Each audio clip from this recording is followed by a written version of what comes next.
But he really did a terrific job. The crowd still settling into their seats. We'll have a good one here tonight.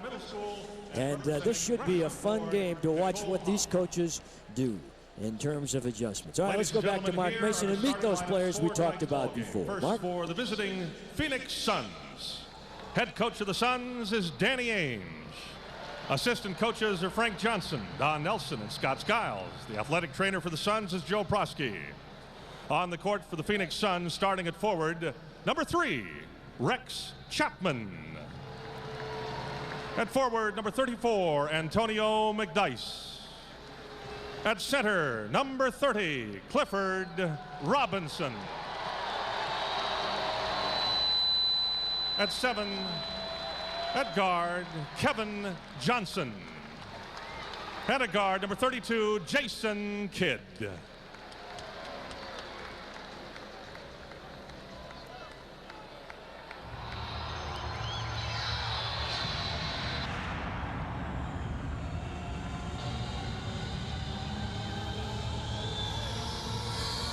Now, are you ready for your Portland Trail Blazers? Portland's head coach is Mike Dunleavy. The assistant coaches are Tony Brown, Jim Ian, Bill Musselman, and Elston Turner. The strength and conditioning coach is Bob Medina. The Blazers athletic trainer is Jay Jensen. The equipment manager is Mark Cashman. Fans, all 5 of your Blazers starters have made the All-Star ballot this year. And here they come. Starting at forward, number 30, Rasheed Wallace. At forward, number 44, Brian Grant. Pasentras Nuolietuva. Number 11, Arvydas Sabonis. At guard, number 34, Isaiah J.R. Ryder. And at guard, number 7, Kenny Anderson.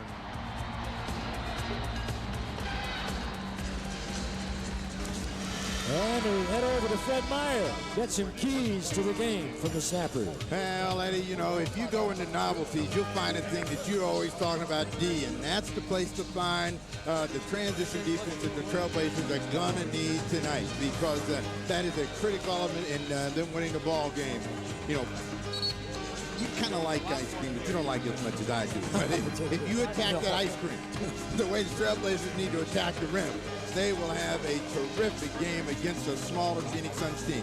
But they can't allow themselves to be induced into shooting the ball quickly. If they do, it will be a tough night for them. But you got the bag. Take it to the grocery, cash out. Hey, listen, I love ice cream, but there are a lot of other things I like beside ice cream. And good basketball is one of them. And I'm looking forward to seeing this game here tonight. The other thing that I enjoy is a little pizza every now and then. And our friends over there at Godfather have really done a nice job. And, of course, they're with us all the time. So let's see what the Godfather starting lineup for tonight's game is all about. McDyess and Grant, Chapman and Wallace. The backcourt is quite a matchup. Sabonis and Cliff, Kidd and Kenny. Well, how about that? Johnson and Ryder. Do you see the matchups going that way, Steve? I don't think so. I mean, I think for J.R. Ryder, the best matchup for him is the bigger, stronger Jason Kidd, a guy that he's played against. They both lived in Oakland, and, you know, some familiarity. But Jason Kidd is a penetrator. If you give him room, he's going to have difficulty getting by, inviting to shoot the outside shot. Kevin Johnson, Kenny Anderson, very explosive players.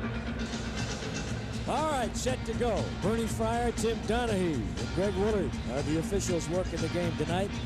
Rex Chapman is the leading scorer for the Phoenix Suns. He only averages a little over 15 a game. McDyess a little over 14. Cliff Robinson 12.5. Kevin Johnson 11.5. And Jason Kidd 13.6. All 5 in double numbers. And what's the problem over there, Steve? Trying to figure out what's, is there a malfunction in the clock? They're ready to go now. All right, all set to go. Mike Dunleavy's ready to go also, and looking good again tonight. And the Blazers come away with a tap.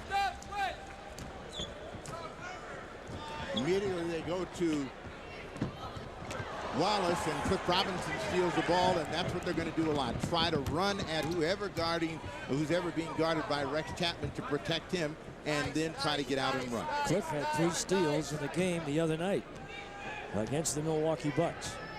Cliff Robinson, a smaller center, but McDyess is going against Sabonis and beats him off the quicks coming down the left side of the lane. So here, right away, you get a chance to see what Danny might be thinking about. Smaller, but maybe quicker. And we'll see if the Suns continue to try and attack the basket with their small but quick size. Same matchup. They go inside and out, and Ryder for 3. 3-2, right around the 3. See, they're going to think about trying to beat Sabonis up and down the floor, pass over the top, but McDyess traveled. But they're going to try to attack Sabonis with some foot speed and quickness. It looks like he turned his ankle a little bit. He's gimpy, but trying to walk it off. Well, Arvydas inbounding to Kenny, and he'll draw Jason Kidd. Kidd will play on Kenny, so you've got Kidd, a point guard. Same Kevin play, Cliff Johnson comes again. Now, they should be running the same play until the Phoenix Suns take it away from them. Ryder, Rasheed, the clock rolling down to 6. 5 on the shot clock. They got to pull the trigger. Rasheed over the back. Here's where a little size will help you, but a little quickness is a little better. And now at the other end, Kenny playing on KJ. Back to Cliff. And Cliff Robinson with a first 2-pointer in his career against his former teammates. Played 8 years here in Portland. Again, same play. And again, I say you have to make them adjust. Make the same plays. A good pass inside to Grant. 2 hands over the top. Well, that was right on the numbers. What a pass by Arvydas Sabonis. That was a thread the needle. Steve Young couldn't have done any better. Here's Rex Chapman. He's tough from there. Well, Rex Chapman is one of the best streak shooters in the NBA, and when he gets on a roll, he's going to bust shots from all over the floor, from all kinds of positions. You don't want to see him get warm. They've got 4 people out there that can shoot the 3. Rasheed, they draw the double. Leave Arvydas alone, and he bombs the 3. That's dangerous, Danny Ainge, and it's 8-6 Blazers. Well, the gamble is that the Trailblazers are not going to be able to shoot the 3 ball consistently well all night long. That's going to give them a chance to rebound and run. McDyess. And that time, Arvydas had to try and fight around the screen, and he couldn't get to McDyess in time. Not known to have great range, but not bad. He's got 4, and it's a tie game at 8-8. Same play. Cliff waits this time. Good read by Rasheed Wallace. He gets his first 2. Rasheed has an advantage of about, probably, let's see, close to 6 inches. Might as well say Mount Everest. Almost. Chapman off the little pin down, and he hits it. Advantage Chapman there, and that he's going to stick it and try to neutralize whatever he gives up by scoring points at the offensive end. Rasheed now getting fronted by Chapman, and they'll try and get the weak side help over to help on the double team, and now Rasheed pops out on top. There's the double, back weak side, they go to JR. Trying to find the mismatch inside. Clock down to 5. Ryder on a tough shot, and he's fouled on the play. That's a tough matchup for Kevin Johnson, simply because Ryder is a bigger, stronger guy, and Kevin Johnson getting there late gets a piece of the arm on a tough effort by Ryder. Ryder's first free throw opportunity. This foul charge to Kevin Johnson. The Suns with a team foul, Blazers none. We're just underway, and nice to have you with us at J.R. Ryder at the stripe. Ryder, a good foul shooter. But this is going to be one of those games where you got to keep scoring the basketball. 10 shots have been taken between the 2 teams. Only 1 shot has been missed. And that was by the Blazers. The Suns are 5 for 5. Portland, incidentally, 2 for 2 on their home run ball, the 3-point play. 12-10, Ryder with a pair. He's got 5. And on the baseline drive, Rex Chapman draws the foul from Rasheed. So if they create large enough angles and spacing, they feel as if they can beat their man off the dribble because they're quicker, and that's what happened here. Rasheed Wallace got caught coming out, and when Chapman puts the ball on the floor, That's where he picks up the foul. What Rasheed has got to do is just keep Rex Chapman shooting jump shots over the top of the defense. Same thing for Sabonis. McDyess with a miss. But a great lead by Grant, who came over and blocked and then threw the ball away. Back to Rex. No good. Kevin Johnson with a rebound. Inside deep, McDyess blocked by Arvydas Sabonis. Danny Ainge early on trying to test Sabonis at the defensive end. What Sabonis has always done well is use his size. He never leaves his feet until he sees it. Chapman with another one.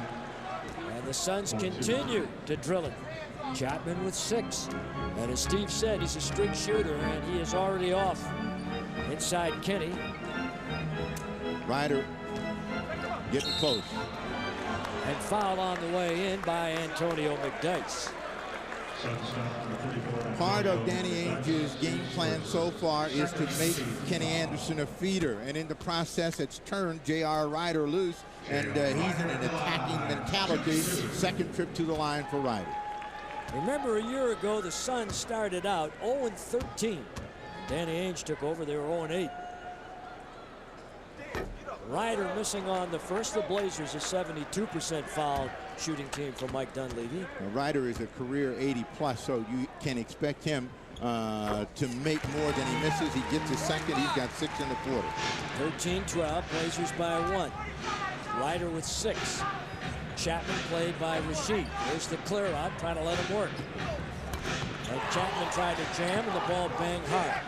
Johnson back to Chapman. This time he misses, and that is the first miss for Phoenix, who had made their first 6. On the wall, Kenny to Rasheed Wallace. Was that sweet? 15-12, Blazers by 3. 2 big plays by Wallace. The block on the Chapman drive, and then to fill the lane and to throw it down. Kevin Johnson. Kenny Anderson got a piece of that Kevin Johnson shot. Kevin Johnson thought he got fouled. Robinson. Way short, Sabonis grabs. Ryder up the middle, Blazers would like to run. On the back down, here's Ryder and Kidd. Both open guys. What happened was Ryder wants this one all the way. And Sabonis ran in for a post-up, and he ran out. Ryder missed. And Cliff Robinson gets the rebound. Here's Chapman again. And after making their first 6 shots, he misses, and McDyess sticks it back and in. 3 Blazers. Well, they fought themselves, and it cost them a hoop. McDyess has got 6 with that pickup. 1-point lead, Portland. McDyess playing against Brian Grant away from the ball. Now switches up on Ryder. And there's Grant by himself, overlays. Rasheed bumped inside, strong. Tries it again, maybe? No. Out of bounds off of Phoenix. And we have a timeout. Timeout called. 5:57 to play here in the quarter. 15-14, Portland.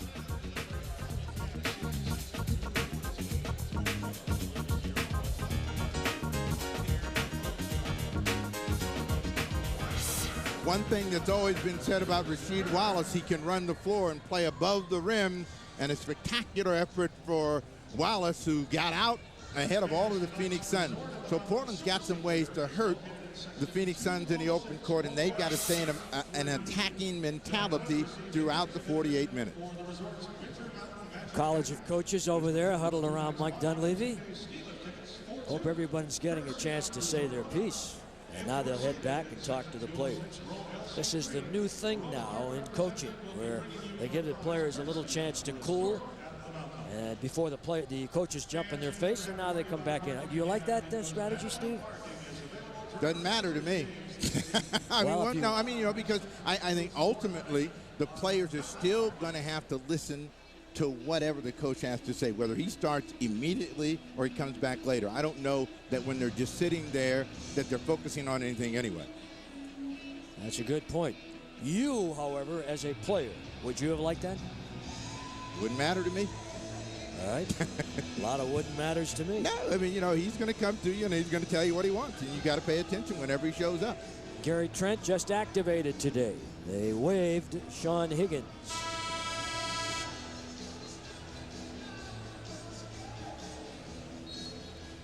We are back. Mike Dunleavy, of course, the man that has got the job of trying to figure out a way to stop Phoenix. The challenge to stay on top of this club is quite an assignment.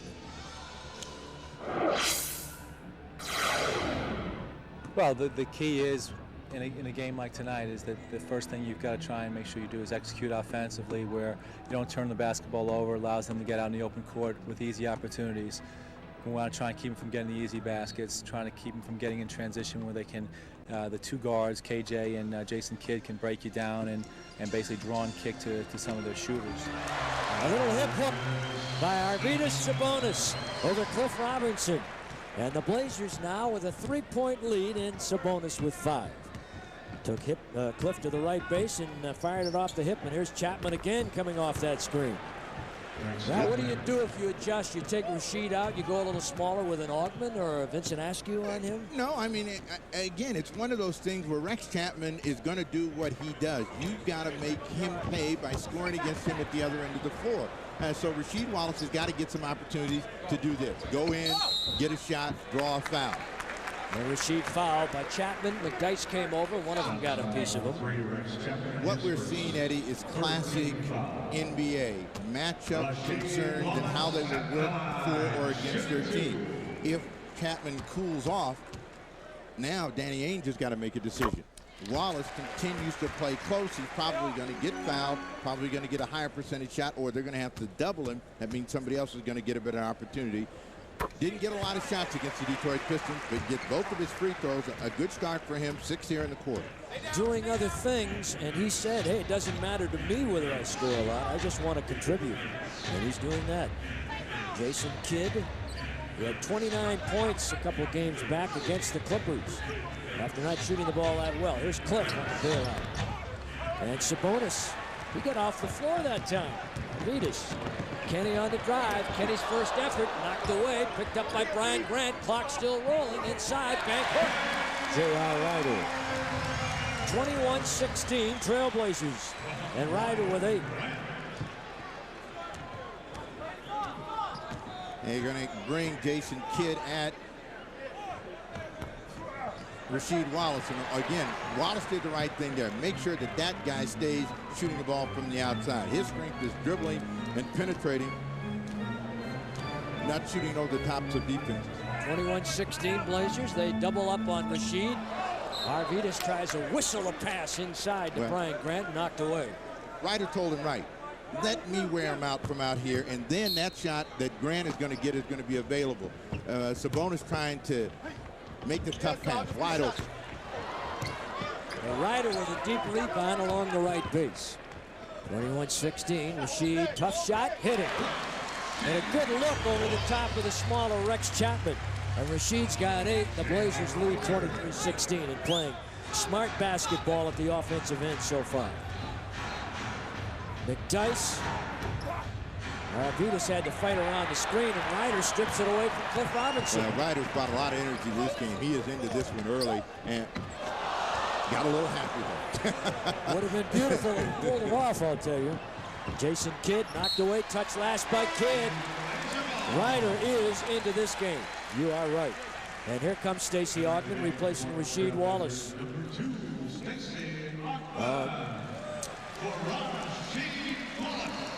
Augmon had quite a game against Detroit, his old team, and he pulls it out with 2 clutch free throws, a great defensive play on Grant Hill, and then a pull-up jumper with very little time left on the shot clock down the stretch. Brian Grant. They're going to gamble on that. They know that Grant is not going to consistently look to make the shot from the outside. Gets his second one, 4 in the quarter. Blazer lead 9, first quarter, 3:10 to play. The snapper. And Kevin Aiken along with me. I'm Eddie Doucette. We're happy to be coming your way on Blazer Region. McDyess. Follow tip on the miss. No! As Cliff Robinson missed, McDyess again. Very, very good offensive rebounder. That's what you have to keep in mind with him. He's got 8. Well, hanging around that time. Cliff Robinson knocked it out of Sabonis' hands. They score. Post up, inside and out, Sabonis. They're leaving him open, and he's taking the outside shot. Not a high percentage one. Kevin Johnson. Cliff almost a travel to Kidd. Working on that outside shot. Not a real good one. Kevin Johnson said, come over here, and I'll set you up. There's the side screen, no pick and roll. Try to go into McDyess. And he overlays, but draws the foul. Grant went for the pump fake. And a timeout called. 25-18. Blazers.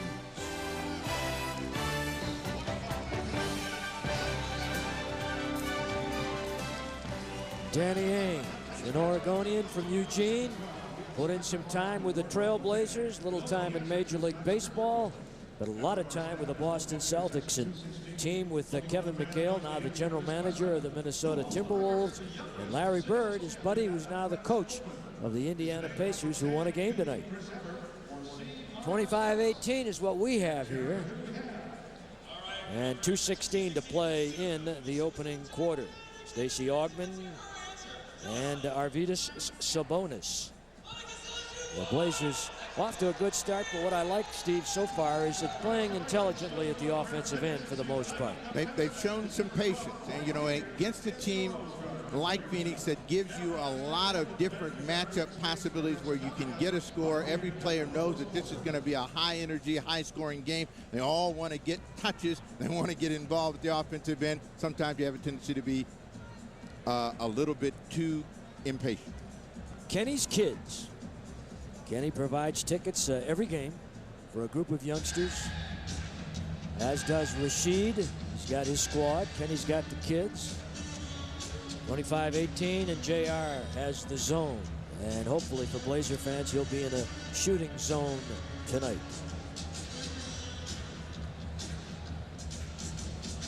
J.R. Ryder and the Trailblazers with a 25-18 lead. Ryder so far, nice start with 8 points. The Blazers outscoring the Suns in the last couple of minutes. Blazers shooting 53%, Steve, which is good. Phoenix, 41%. They're 49% for the year coming in. Well, they cooled off. Both teams were shooting at a firefight pace early in the ball game. But Phoenix is a jump shooting team, and there are going to be droughts for them. But you want to keep Phoenix from getting our layups in transition. If Portland can continue to just read correctly, they'll be in good shape in terms of staying at a high percentage. Danny Manning in the ball game. Manning about 15 points and 6.5 rebounds a game.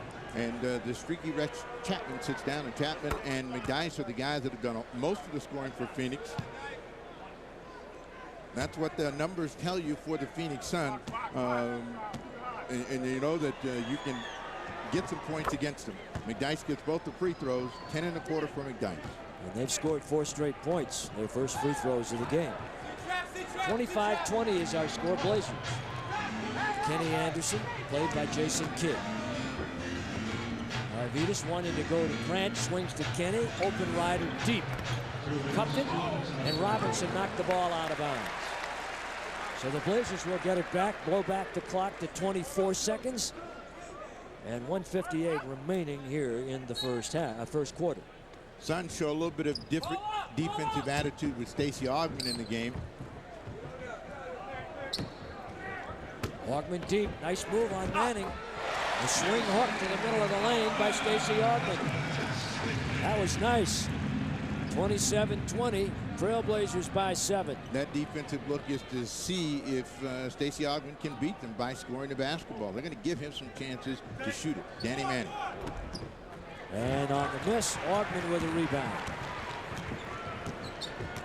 Jason Kidd's done very little here in this game. He leads them in rebounds, if you can believe it. Early. It's early. You know, he's the kind of player that can dominate any quarter and really then jumpstart his game. Grant trying to work his way inside. And banks it home. I was mentioning that Kidd leads the team for the season in rebounds, assists, three-point shooting, steals, and also turnovers. That'll happen when you handle it a lot, and there he is right there. And 7.5 rebounds a game for the guard, and leads the club. McDyess quick baseline on Sabonis, and a foul again. And that's the one thing you didn't want to see nailed against Sabonis. He's done a pretty good job of staying out of foul trouble here early in the first quarter. He's going to come out. Kelvin Cato in. Sabonis gave too much of the baseline away. I mean, McDyess is not that good off the dribble, but if you're going to give him a lane, one dribble with his ability to get in the air is going to get him to the free throw line. Well, McDyess with 2 free throws already, and misses on his first here with less than a minute to play in the first quarter.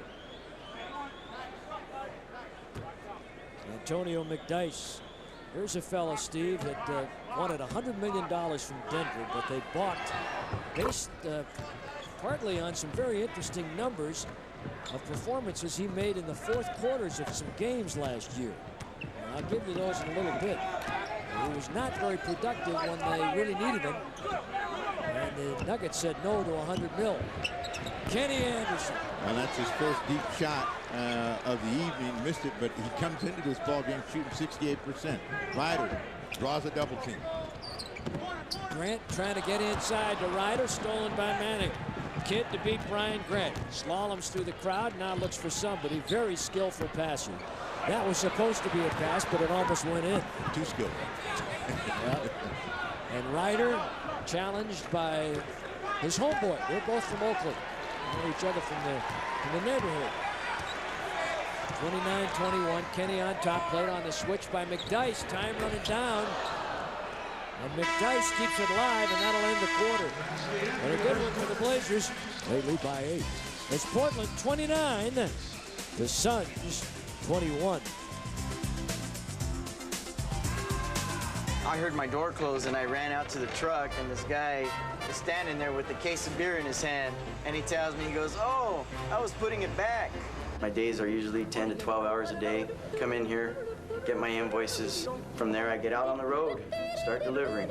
You see people, you go into the bars and you see people drinking, and you think, that looks good. I wish I could have one right now, especially on a hot day like today. It's a tough job, but I love it. You ever notice how kids start speaking a different language this time of year? Words like Tamagotchi, Rugrats, or K'NEX? Well, just look them up here. The Fred Meyer Wish Book. 48 pages of the toys your kids are asking for and prices you're gonna love. Do you need to get ready for the holidays? Freddy's has everything you need to turn your house into a showplace. And lots of gift ideas. Hey, by Thanksgiving, you'll be looking for stuff to do. Find it at Fred Meyer. There are people who think water polo is not a game for a man. They're right. This is no game, and he is not just a man. It is a sport, and he is an athlete, just like a football player, just like a basketball player, just like a baseball player. GTE is proud to be the official telecommunications consultant to the NCAA because of him and the pure spirit of college athletics. Did you move today? What if you did? How can we help you get settled? Bank of America. Put your future in motion. Did you send someone to college today? What if you did? How can we help with the next 4 years? Bank of America. Put their future in motion. Back at the Rose Garden, the second quarter, and Blazer tickets available, 224-4400. Call now. The Mavs are here. The greatly improved Dallas Mavs with Sean Bradley, the 7'6" stick man. Tickets available at the locations you're seeing and all Ticketmaster locations. First 10,000 will get a free Jermaine O'Neal full-color poster. It's a beauty. So those tickets are on sale right now for Monday, the Mavs. And you can come to the Rose Quarter ticket office and get tickets as well. John Crotty will start the second quarter, relieving Kenny Anderson. The Phoenix guards did not score a point in the first quarter. Kevin Johnson out. Steve Nash is in. He is a guy that everyone's talking about as being a future star possibly in the league. Jason Kidd down deep to Danny Manning. Nice shot. Manning always had that little running hook and displays it here early. The front line has carried them into scoring so far. Portland gets Rasheed Wallace back in. J.R. Ryder along with Augmon, Crotty, and Kelvin Cato. Cato's seeing a lot of time for a rookie. Lost the handle and double him up and then knocked the ball out of bounds. No. That should go to Portland, I believe. Well, maybe he had a bad angle on it. Mike's not complaining, so he's satisfied with the call. Jason Kidd down to Manning again, posting on Augmon. Manning is 6'11", Augmon 6'8 plus. And out of bounds, and this time it will come back to the Portland Trailblazers. Bryant snuck in at the break, so their front line features Mark Bryant, and he'll probably be in the middle, sandwiched by McDyess and Danny Manning. Bryant 6'9", Manning bigger, and McDyess 6'9". Pointing over here to J.R. Ryder against Jason Kidd. Going to get an illegal defense. Crotty trying to get over here, as you had indicated, Steve, to get the ball to Ryder, posting in on Kidd. So the Blazers get it back, 24 on the clock, and a 6-point lead.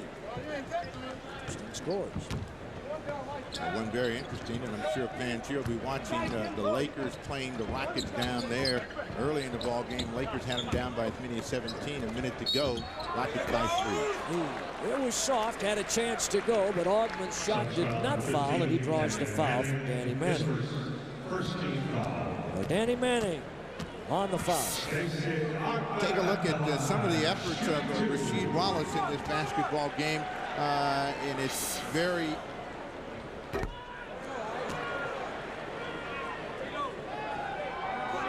interesting to see how Rasheed is going to do throughout the game, because he's the guy that they started against Rex Chapman. We'll get a look at a Wallace package a little bit later on. Stacey Augmon coming this way. Crotty with a nice save.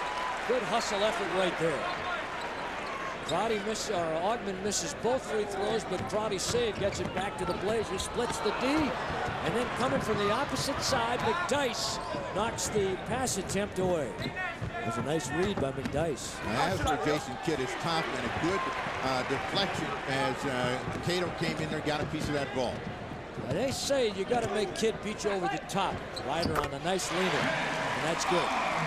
And that's 31-23. What does that mean, Steve, when they say he's got to beat you over the top? Shooting from the outside. I mean, this is a guy that basically doesn't have a perimeter game. I mean, there are days when, he finds it, but most of the time he's reluctant to shoot. He's been working on becoming a better perimeter player, but hasn't achieved any confidence of note. All right, so Manning fouled by Augmon. That's a tough assignment. Stacey, a good defender, but Danny bigger. And finally, after 2 years of recovering and rehab work, he feels like the ACL tear that he had is fully recovered. He's had 2 major ACL tears, and he's back. Blazers tomorrow night, Golden State. Remember, that's a 7 o'clock start, KEX and the Blazers Radio Network. You may see 7:30, but they moved it up a half hour. So remember, tomorrow night, 7 o'clock down in the Bay Area, Golden State. Both free throws are good. 31-25, the Trailblazers lead 6. Led by as many as 9. Ryder. Trying to get Kelvin Cato to set him a screen. Really had to work to get that set up, and the clock did not serve as an ally. And here's Steve Nash. He's tough.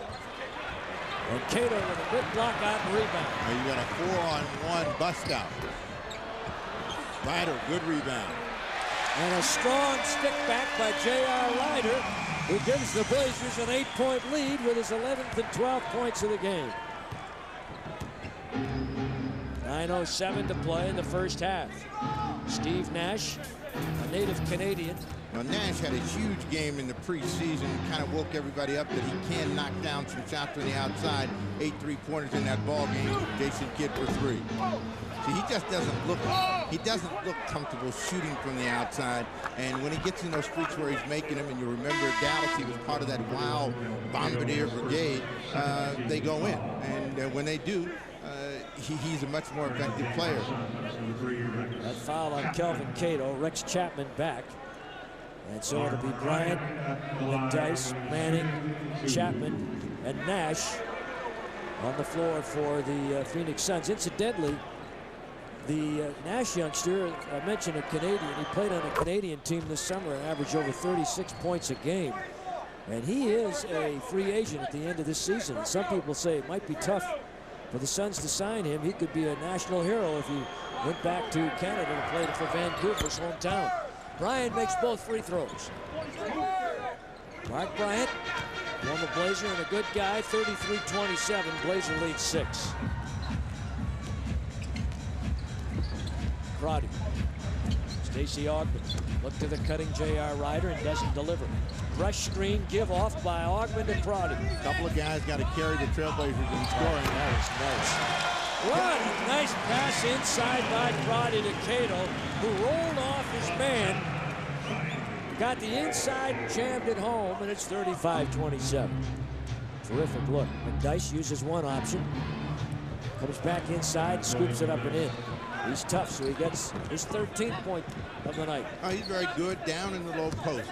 He's got a nice bank shot off the glass, and when he can turn in, long arms, good leaping ability, he's going to get to the rim. Cato from Crotty. Carries it up and in. Nope. With the left hand, and Bryant with block-out rebound position in the ball. And the Suns lose the pelota. The Sit team that averages about 14.5 turnovers a game, and Danny doesn't like that. Well, that was one of those unforced types. But Chapman was looking one way and Danny Manning breaking the other. But the two guys that had carried the Trailblazers at the offensive end are trying to cross screen for each other, and that's Wallace and Ryder. Ryder with that jab step didn't go to the base. Played by Chapman. Looks for the screen. 5 on the shot clock. Tough play. Pick and slip. And Cato trying to follow his own missed shot. There's a learning experience. He couldn't crawl over the rock. Well, what happened here? Cato didn't like the non-call, and then he didn't like the call that went against him. This is a pass, bang, right on the money, and watch the collision. He thought he should have got a whistle there. Then he misses the shot, so there's some added frustration. Comes over the back, and then has something to say. Learning lesson here for the youngster. The Suns cash on it as Nash goes to the line, and then they'll get the ball back. So that wasn't very good. 35-30, the score. Cato will go out right away. Mike Dunleavy will remind him of a couple of things. Sit down, cool down, and you'll see on the tape that you made a mistake. 35-30, but that's what's going to happen when you're young in this league. You make mistakes and you learn by them, hopefully. Steve Nash brings it on over against John Crotty. Manning against Augmon. Nice fake. Danny with a jump hook off the drive. Gee, nice fake against Augmon. And the Suns now back to within 3.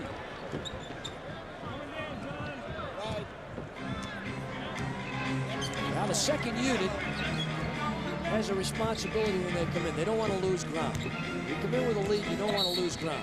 The best way to either extend the lead or hold the lead is make sure you identify who are the people that are going to score the basketball. We kind of got away from that.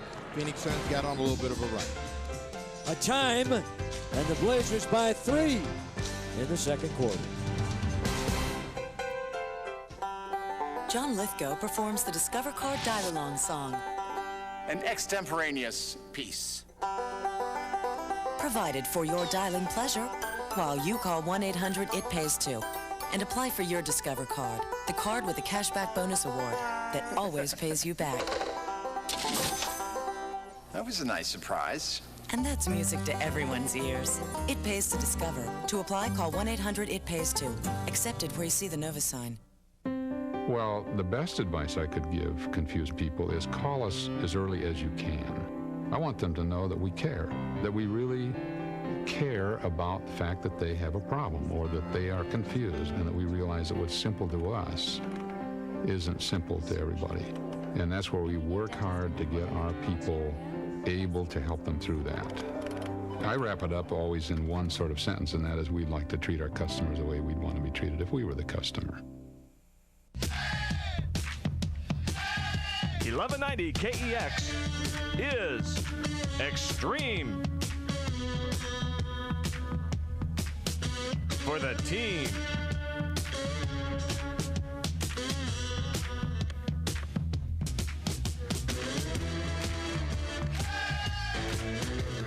Be Extreme. Listen to the Blazers on 1190 KEX. I want to say hi to everyone at Harvey Scott School in Portland. Nice smile by J.R. Ryder, and AT&T Wireless will tell you that so far the bench of Phoenix has had the better of it against the Trailblazers. Now Danny Manning is leading the bench brigade, and Manning has that little jump hook of his working. Sabonis re-enters the game, so Portland's front line is intact, along with Kenny Anderson. Ryder gets his first breather of the evening.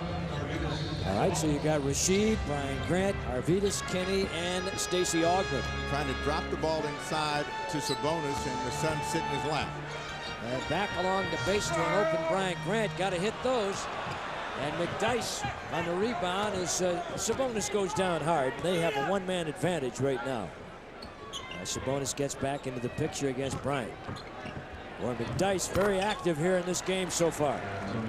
He's got 15 points, and it's a one-point lead. The Blazers led by as many as 9. Again, when you play Phoenix, you've got to continue to score the ball. And your shot selection and who shoots the ball is very important. They like teams to shoot quickly, and they like them to shoot jump shots. McDyess bangs Grant in the head. And so he gets the foul. That's on Antonio McDyess, his second. Haven't seen Kevin Johnson in a while, Steve. Now they'll let Steve Nash play for a while. I mean, you know, Kevin Johnson is a guy that you'd like to see sitting on the bench. He's a kind of player that had huge periods against the Trailblazers, been scoreless, and then bust out for 18 or 20 in the quarter. Augmon with him in. And Augman's been getting shots because the Suns have been allowing him to get the open opportunities. They want him to shoot, and he's fouled on this rebound attempt. This will be on McDyess, Steve. That's his third, so Danny Ainge has to make a decision. He goes with Kevin Johnson. Here they go small. We'll see it when we come back from this. Sabonis squares, misses, and then McDyess trying to keep it alive comes over the top of Stacey Augmon. Augmon misses the first. The Suns on a 7-0 run, and Kevin Johnson and McDyess out. So now you've got Chapman, who in effect is a guard, Nash, Johnson, Bryant, and Manning. And we go to the 3-guard offense again. And they'll do as many as 4 guards. And we're going to see John Crotty come back in the game to match up with the Phoenix Suns. Well, Augman's going to defend against Nash, and that means Wallace against Rex Chapman, and Chapman pulls out the heater again. Over the top, he's got 10 in the ball game, his first 2 since re-entering. And the Suns have tied the game at 36. The guy that they got to get into scoring is number 7. The Trailblazers need to see Kenny Anderson start to find the range. They've done a nice job of defending on Kenny and keeping the ball away from him. Back along the side, trying to clear out to Chapman, and the Suns turn the ball over again, and Crotty will come in, and Augmon will go out. 9-1 over the last 2 and change, so the Trailblazers need to pick it up at the offensive end. Kenny Anderson, they double and switch. Came over, tried to bother him about mid-court, and then Johnson switches off. Blazers with both their point guards in the game right now. Arvydas, Sabonis to Grant. 5 on the shot clock. This is one of the things that the Suns want to do, is slow the Trailblazers down, make them hurry, and have to shoot against the shot clock. That's the 4th team foul on the Phoenix Suns. And the Blazers turning the ball over 7 times, averaging 19 turnovers for the season thus far. And that's pretty good when you consider that the 450 mark, and we've seen them start the ball games and have 6 or 7 turnovers in a very short period of time. Sabonis. Tom Rugler comes up short, bumping foul. Arvydas will go to the line. The penalty situation is in, and the bonus opportunity for the Trailblazers from now on with 4:40 to play in the first quarter. First half. Good look by Rasheed Wallace, and Sabonis sees the seam and tries to dance his way in. Left it short, but the official said Bryant popped him in the check. And Arvydas scored on the first free throw. He's a 78%er. Mark Bryant, who has a contract this year and a Suns option on his contract next year. Interesting to see what he decides to do. 37-36, Arvidas makes the first, misses the second, and here comes the Phoenix Suns. Trailblazers have had a drought here in the second quarter, only have scored 8 points to this point. Chapman trying to get inside, gets a whistle. That is the 4th team foul on the Blazers. And Rasheed Wallace will get his second foul. Rex Chapman. One thing that Chapman knows he can do is put the ball on the floor and force Rasheed Wallace to have to continue to move his feet. Missed by Chapman. Nice play. Inbound and a quick pass back to Rex, and on the fly lets it go. Blocked by Kevin Johnson. And deflected into the hands of Kenny Anderson. Brian Grant goes to the rim. Kenny didn't see it. Grant has got Wallace on his back. Chapman on his back, and Crotty strikes for 3. Smart move, John Crotty. They sunk off of him. He was open, and he hit the outside 3 for his first points of the night. Baseline, Manning. Boy, he's been playing well. Andy Manning with 7 points, all here in the second quarter. In the first quarter, Chapman and McDyess had all but 2 of the Suns' points. The other 2 points were by Cliff Robinson, who's not out there. Crotty calling for the post against Danny Manning for Grant, and 1. But Brian Grant, who works extremely hard, got the foul, and the 2 points goes to the line. Blazer lead 4, chance to fatten and make it 5.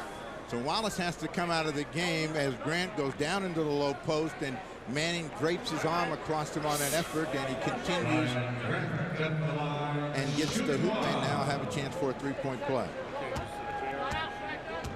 Grant has impressed me with the determination and conviction that he plays with. This is a guy who gives you everything he's got. Every minute he's out there. 43-38, he makes the 3-point play. And the Trailblazers, with less than 3.5 in the half, with a lead. It was once 9, now 5. And Manning trying to convert. Off balance, tough shot for the former Kansas All-American. Played on their NCAA championship team. Larry Brown. Arvidas, tough shot.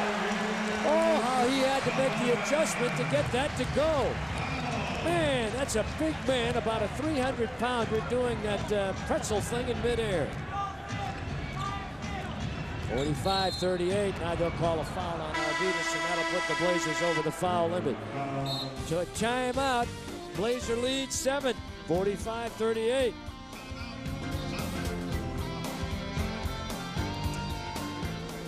The big guy from Lithuania in his 3rd year with the Portland Trailblazers and feeling good.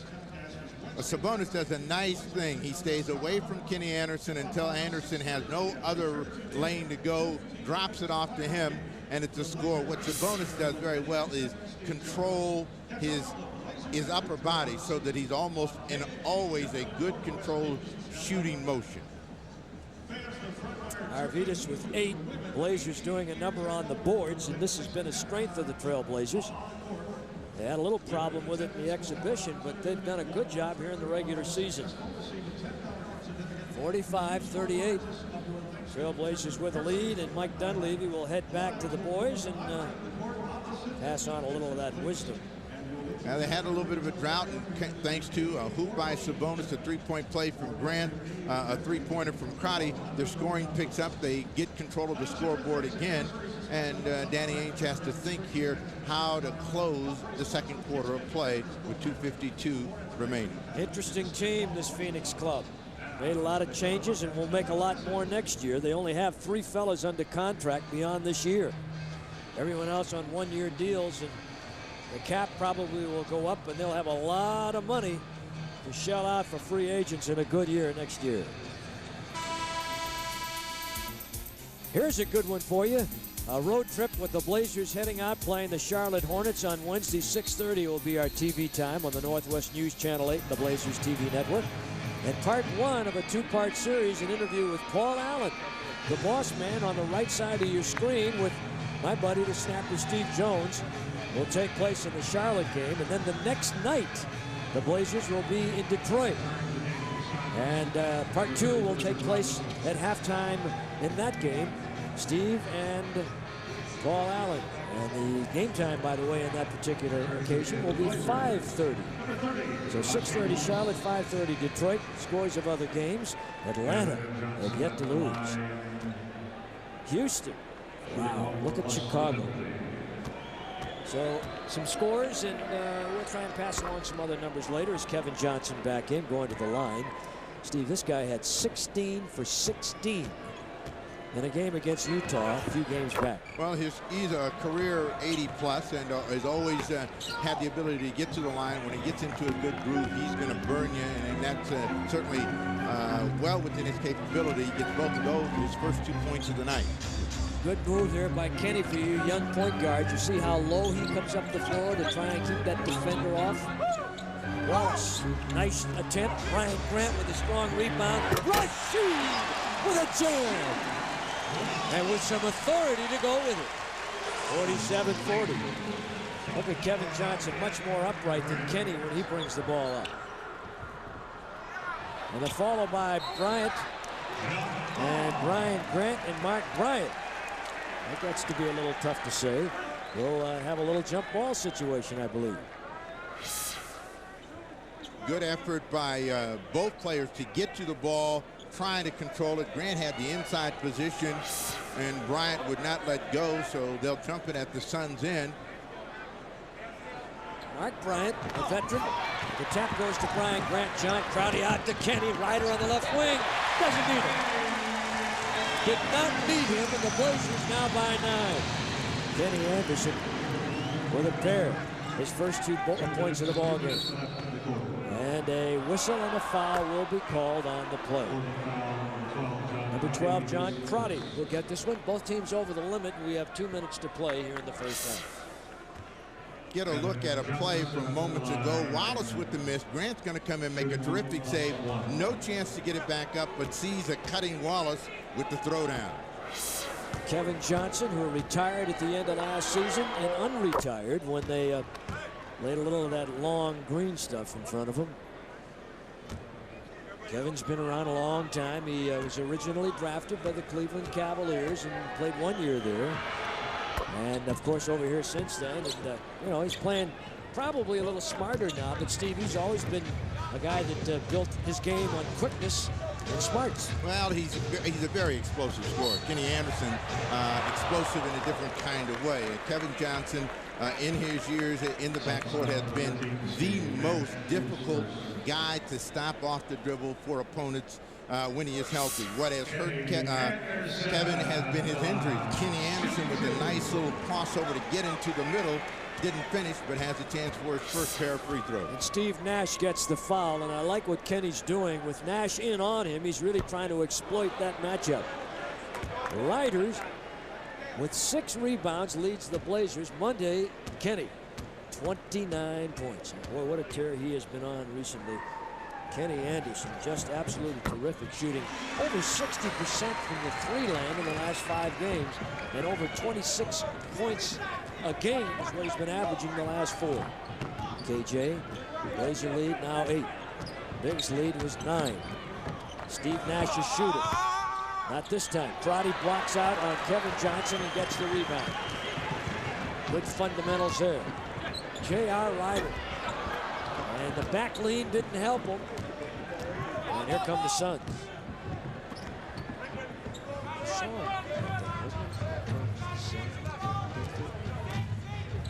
Rex Chapman. Mark Bryant, good offensive rebound. Double pump fake and lay it in. 50-44. Blazers by 6.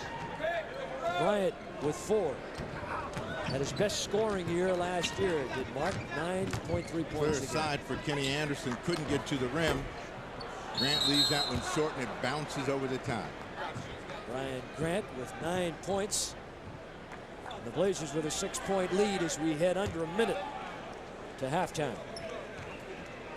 Mike Dunleavy watching what's left of the first half, and then in his own mind thinking about what he might be saying here at halftime. As Jermaine O'Neal comes in. Now, Wallace has got 2 personals. You don't want to see him pick up the 3rd, so O'Neal is going to get a quick sprint before he goes back to the locker room. But if few orange slices at halftime. Be ready to go for the second half. Kevin Johnson on the back down, and Jermaine is called for the foul. See, you can't put your hand on that man that you're defending. Is Cliff Robinson back? Jermaine fouling Cliff, who'll go to the foul line. Let's see if Cliff, who has had problems at times with his free throw shooting, is pure tonight. Cliff surprisingly did not get the usual ovation that returning ex-Blazers get. Thought he might get a little bit more. He's 73% coming in. 50-45. Blazers by 5. By 4. 43.4 remaining here in the first half, and Clifford with 4. Bryant, Robinson, and Chapman up front. Danny Ainge wants him to squeeze Kenny Anderson. If anybody's going to shoot it, he doesn't want Anderson. O'Neal comes quickly. Ryder bumped out of position inside. Here comes Chapman. And it's a 2-point game. 12 points for Rex Chapman. There's that transition defense. If you surprise your team and shoot the ball quickly, you don't make it. The Suns will run out on you. The results are a layup for Rex Chapman. Crowdy on top. Crowdy backs down. Looks back to the side. There's Ryder. Nice step around move. And he stepped over the sideline. Stepped out of bounds. So the Suns with 3.4 seconds with a chance to tie or with a home run go ahead by 1. And Augman's going to come in for defensive purposes right here. Well, they go small. Jason Kidd jumps in the game. 3.4 seconds to go. Grant will come out.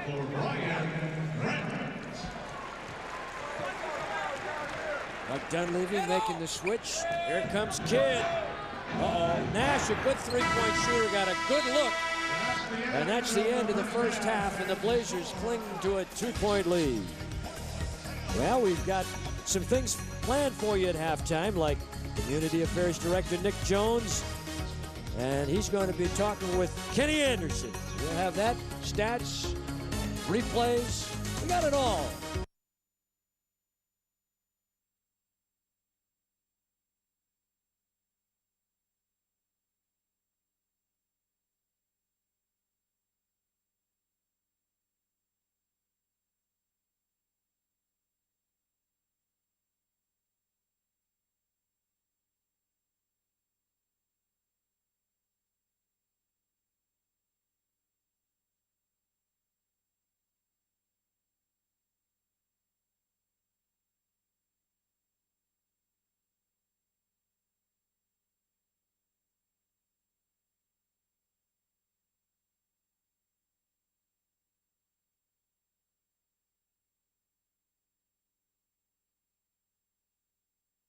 Came back to practice with a scab the next day. That was Scott Skiles. Tough customer.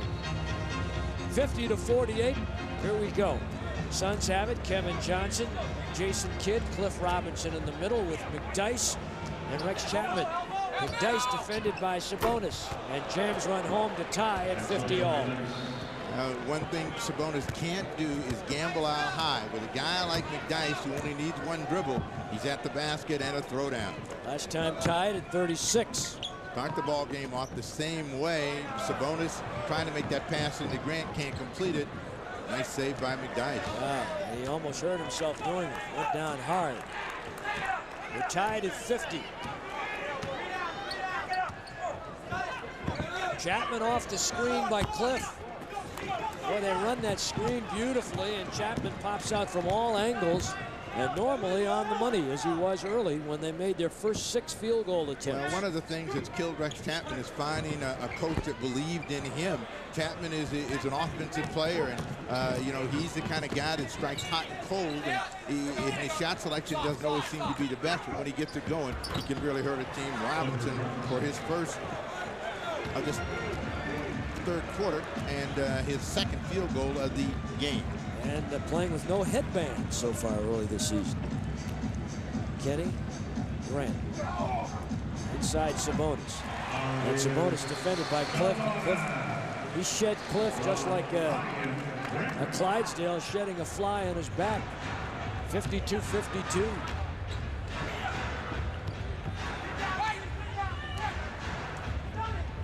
10:20 in the third. We're just underway. Chapman shooting. Not there. Sabonis with the rebound. Arvydas with his 5th three-pointer of the game, and the AT&T Wireless folks will tell you that the threes for the Blazers have been rather elusive.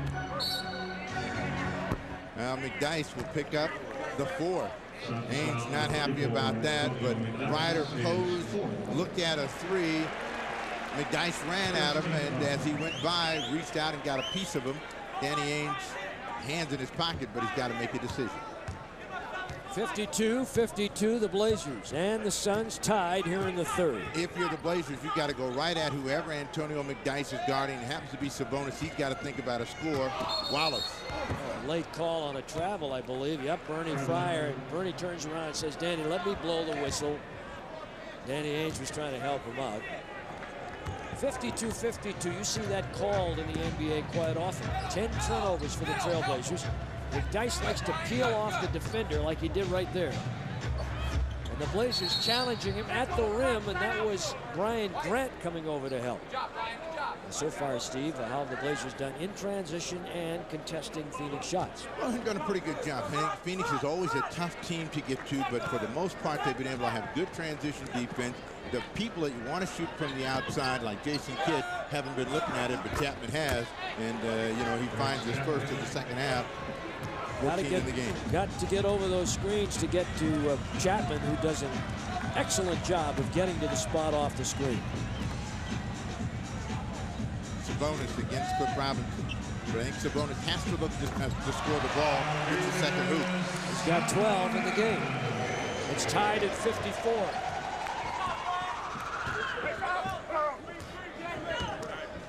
That's McDyess. Hey, watch the hole. Fourth quarter production last year with Denver, not good at all. Averaged 8 minutes, 3 points, 3 field goals attempted, and only 1 rebound. Now, the game has slowed down a little bit, Eddie, but you know, if you're looking at the Denver Nuggets, as bad as they were a year ago, even if had to have Superman type of numbers in the fourth quarter for them to be productive, I'm not sure that that's a good way to measure his value to the team. Grant with his first 2 of the second half. But listen to this, Steve. In 29 games that they played in, decided by 5 points or less. In the fourth quarter, he had a total of 11 points as Rex Chapman hits the runner. Well, you know, he's a guy that also got into a lot of foul problems. And it's difficult to play when you're sitting on the bench. Tough shot. Those are the kind of shots that Chapman specializes in making. For somebody else, it's a bad shot. For him, it's part of his game. Chapman with 16. Ryder! And Ryder with 14 points. Make it 15. They give him a 3. J.R. Ryder. Isaiah, if you're in the formal mood. Kevin Johnson and Kenny Anderson, the point guard matchup. It was a killer last year. Both these guys extremely productive in the series. A good defensive move by Sabonis, defending on McDyess. Kenny last year against Phoenix, about 26 points a game. KJ against the Blazers, about 24 points a game. Both of them quiet so far this evening. Anderson with 3, Kevin Johnson with 4. McDyess out of the ball game. Bryant works his way in. See, there's one of the problems that always hurt McDyess in his years at Denver. Foul problems. And he's showing them again tonight. Ryan Grant draws the double. Looks back weak side. Rasheed happens to be there, and he doesn't get it. Rasheed was coming into the play off the weak side, and the pass was high, and he managed to pull it down. That's Kevin Johnson when he starts the sizzle, coming right at you, and then pull up pop. Gets his first 2 of the second half. 59-58 score of the ball game. Blazers by 1. Kenny back to an open Sabonis for a moment. Cliff out to defend. Here's Ryder deep on KJ. Nice mismatch. They can't take advantage. Johnson trying to push. Looks the kid out ahead. He couldn't get the ball under control. Probably double on that one. Got away with it. Jason Kidd gets his first 3. 61, 59, 19. That was Jason Kidd's first 2 points, or first 3 points of the game. 61-61. Blazers back in it now in a tie ball game. See what I mean when I say against Phoenix, you have to score the ball. You know, even though you talk about defense, you've got to be able to keep getting the ball in, because if you're ahead of them, they're going to come back on you. Anderson reaches in. And a foul from behind Kenny Anderson, and a timeout will be called. Technical foul called on Kenny Anderson. Technical foul on Kenny called by Bernie Fryer. We're all tied. Needs a little work. We've never really had that big of a house before. Bathtub. So there's gonna be a lot going on my Discover card. Fireplace. I love just the idea of surrounding myself with all my friends and family, and that people can just drop by. Pool table. Discover card cashback bonus award. It's like a gift that you can do whatever you want with, and not even feel guilty. Come find my house. It pays to discover. To apply, call 1-800-IT-PAYS-TO. Accepted where you see the Novus sign. Today's automobiles are the most complex ever made. That's why drivers turn to professional automotive technicians for reliable repairs and to maintain the safety of their vehicles. For themselves and for their families. For dependable, top-quality parts, pros across the country turn to CarQuest Auto Parts. To be the best, you've got to use the best. That's why we depend on over 3,000 CarQuest stores coast to coast. It's gotta be CarQuest. CarQuest, best for the pros, best for you. 1190 KEX is Extreme for the team.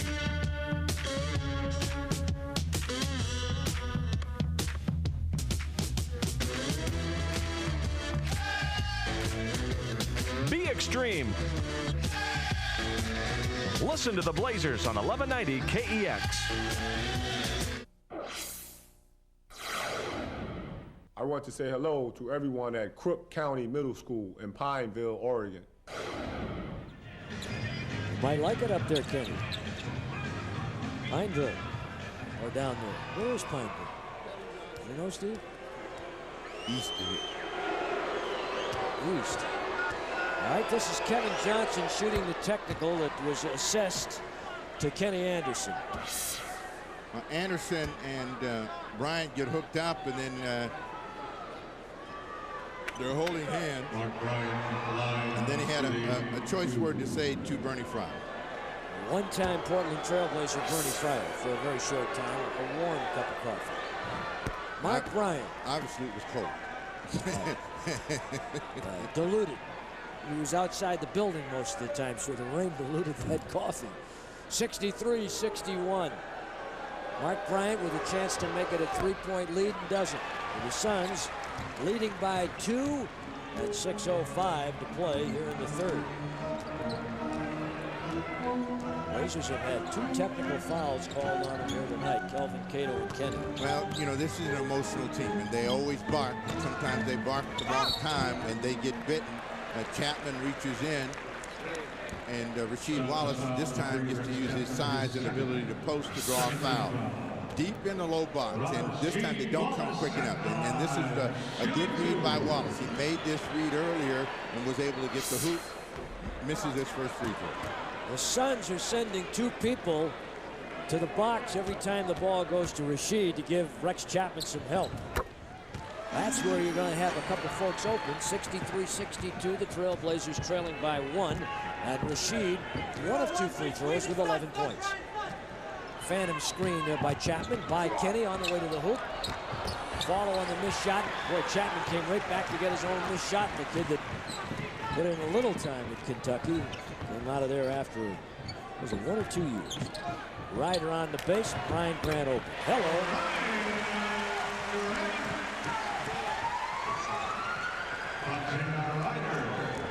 Two years at Kentucky. 2 years at Kentucky. 64-63, Ryder to Grant. Knocked away at Cliff Robinson, and here's the outlet. Kenny. Inside Rasheed, knocked away by Jason Kidd, who at 6'4" was posting up inside and did a good job to recover. Rasheed looking at the official, Tim Donahue. And now Johnson with an almost steal off the inbound. One of the things that NBA players have gotten better at doing over the years is playing defense with their hands. They make a lot of saves that way. Great reaction time. Sabonis, Grant, Kenny, Rasheed, and Ryder on the floor for the Trailblazers. Rasheed, open Brian Grant. Oh, point blank, misses and follows it up with his own shot. Brian Grant now with 15 points, working hard again tonight. The one thing that Grant gets a little impatient when he gets inside. He gets a little quick with his release, and that's why he misses. The best thing about him is he'll chase a miss, and most of the time get it back. Brian Grant averaging 12 points and 11 rebounds coming into the game tonight. That's a tough pass right there. I mean, a look away, but Cliff really got no chance to get any kind of lift and elevation with the man between him and the hoop. Danny Ainge not happy about the turnover. It's only their 8th. The Blazers lead by 3. And we are in the 3rd with 4:20 remaining in it. Suns off a win against the Milwaukee Bucks a couple nights ago. Blazers last game against Detroit earlier in the week. Wrap around, Ryder trying to go to Arvydas. Busted play, and Rasheed tipped by Arvydas. Sabonis got an offensive goal in the front. No, it's going to be against Mark Bryant of the Phoenix Suns on the blockout inside. That's his 3rd. And the Phoenix Suns pick up another team foul. That's their 3rd of the quarter. On a busted play, Wallace had a good look, measured it. That's what caused the miss. Then Sabonis is there for a tip. Can't get it done. Ryder posting up, draws a double team. Kenny swings to an open Rasheed Wallace. Hit the top of the backboard. They'll give it to the Suns. Right up on top of the backboard. Steve Nash will come in for the Phoenix club. They've done a nice job putting together this team, considering where they started last year. And Cotton Fitzsimmons was the coach, and then Danny came on to play small ball, little guys. Kevin Johnson, one of them. Kidd, and Rex Chapman, and Mark Bryant, and Cliff Robinson at 6'10", their biggest player on the floor. Now there is Kevin Johnson and Kevin Johnson's bet. They put him in the middle of the floor and make the defender make a decision. The only way you can defend him at that point is to go to him. Chapman out of the ball game, Nash in. Anderson picks up the personal foul. That is Portland's 2nd team. Kenny's ankle okay? Ankle is fine. Fool around there checking Kevin Johnson. He couldn't get out of whack though. Nash tries to drop Cliff Robinson and finds the open Kevin Johnson. Has a nice pass by Cliff Robinson to Johnson, and it's a 1-point Blazers lead. 9 points for KJ. Johnson. Jason Kidd is guarding Rasheed Wallace, and you want to make clean entry passes, because if you don't, the big guys have trouble handling it. Then they're trouble getting to the open spot. 5 on the shot clock for Grant. Tough shot off balance. And Sabonis got away with a foul that time on the block, trying to set the screen. 17 points for Brian Grant. He's got 8 in the quarter. 68-65 Blazers. Johnson on the drop to Cliff. Again, Sabonis blocking, and Grant flying in from the left side for the rebound. And we're under 3 to play, and 8 rebounds for Brian Grant. Now, you know what Sabonis should do every now and then is sneak down the lane right behind Cliff Robinson. He would get a layup. He's staying out on the 3-point line for spacing. Sabonis is going to pick up a foul. And Nash was leaning and then looking to pass, and he gets the foul out of Arvydas. Sabonis, his 3rd of the game.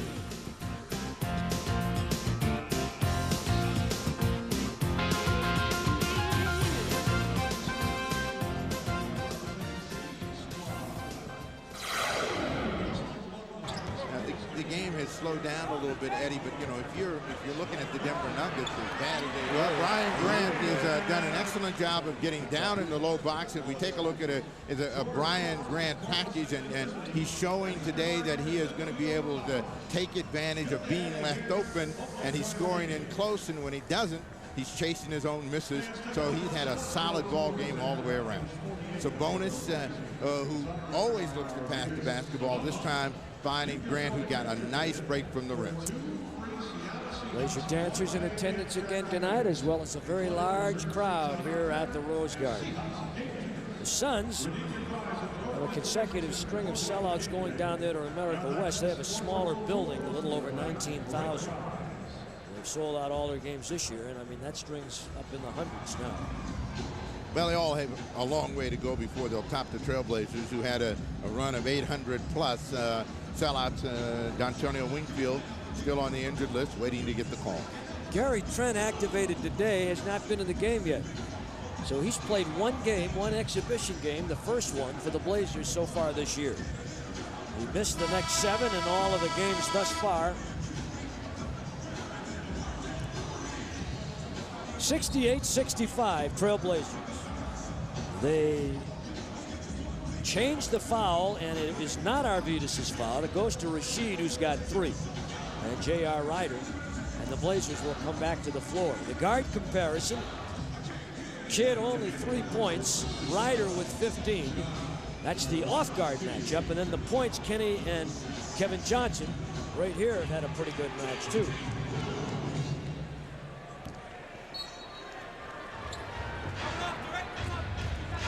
Most of the action has been focused on the front line. 68-65 KJ on Crotty. Sabonis steps up and forces KJ back.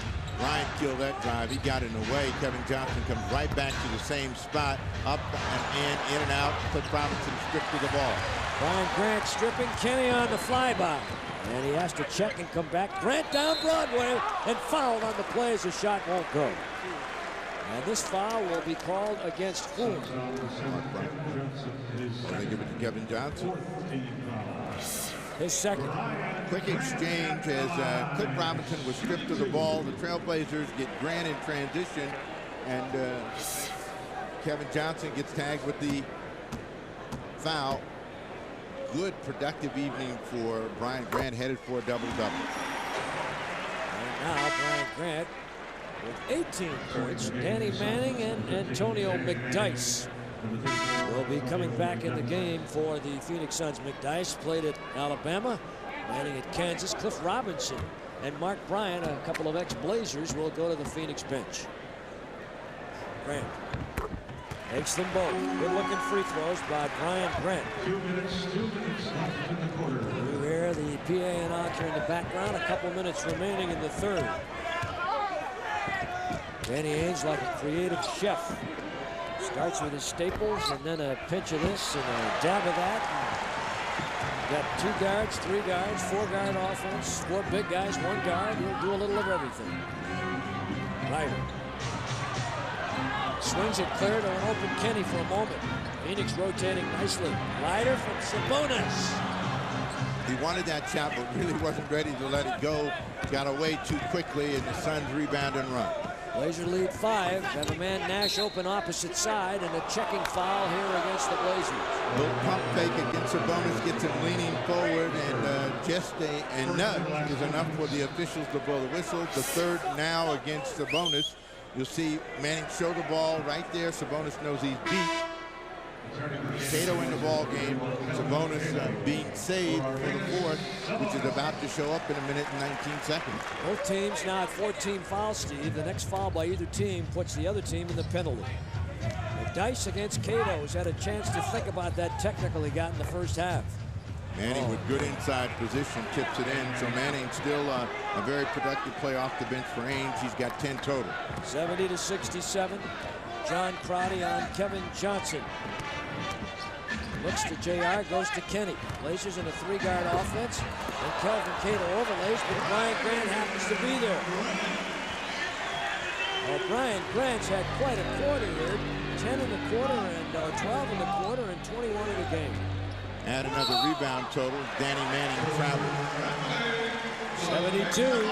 72-67. Portland Trailblazers with less than 42 seconds remaining here in the third quarter, and Phoenix with their 10th turnover of the game. Tomorrow night, the Blazers are down in Oakland against Golden State, radio only. Blazers Radio Network. Back home on Monday against Dallas with tickets available. Score and shot clock running for you down at the bottom of your screen. And the Trailblazers with 8 on the shot clock. Kenny Anderson pulls the trigger. 3 ball has yet to go in for him. Ryan Grant came down awkwardly, but he's all right. And Kidd and the Suns get back. So far, the Blazers' transition defense has been very good. One of the keys coming into the game. Manning drives Broadway. A foul on the play, and the Blazers now over the foul limit. This one probably will go on Brian Grant, his second. Danny Manning sees the lane open, and Grant can't get there in time to close it. The collision goes against Grant. Manning will go to the line. 5.8 seconds remaining here in the third. Danny Manning. The Suns on the way up again. You can see where they were at the zenith in the last 5 years was 92-93 with 62 wins. Best record in the league that year. They went to the championship, put on a heck of a show, but ended up losing to Jordan. Manning missed. The dice. And tipped at the buzzer by Danny Manning. And the blockout wasn't there, and Manning pulls the Suns to within 2. That's where they were at halftime. It's 72-70 after 3 here at the Garden.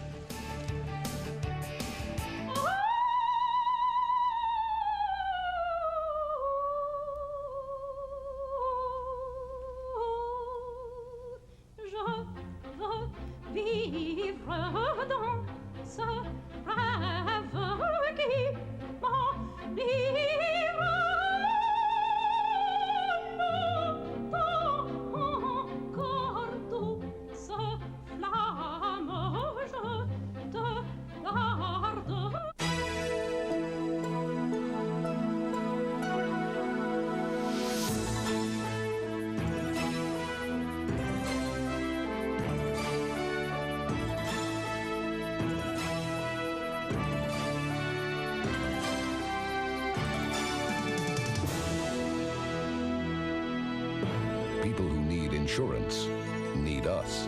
Fullerton and Company, when you're serious about insurance.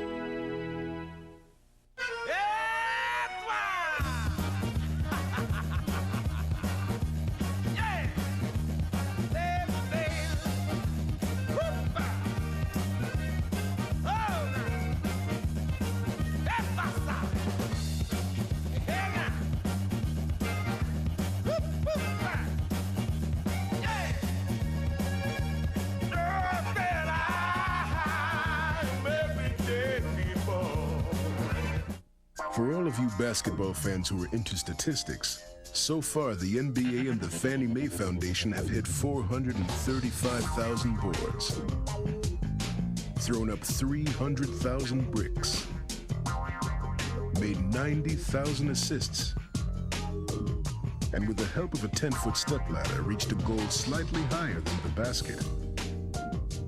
The Blazers and the Fannie Mae Foundation, Portland's home team.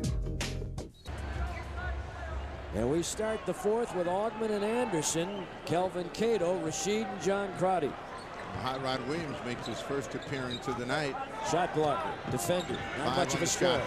Kenny, they need him. He's not done much tonight offensively. Here come the Suns. Boy, Anderson, or I should say, this guy is tough. Jason Kidd taking the ball to the basket. Jason Kidd having a long look at Kelvin Cato. Didn't like the fact he got smacked across the eye. Cato gets the foul. Tie ball game, and Kelvin Cato with his third foul of the night. Jason Kidd is a great open court player, and that you want to keep him out of it because there he's going to look to score, going to pass the ball. He's very good at digging back and getting rebounds and starting to break, get the three-point play to start them off.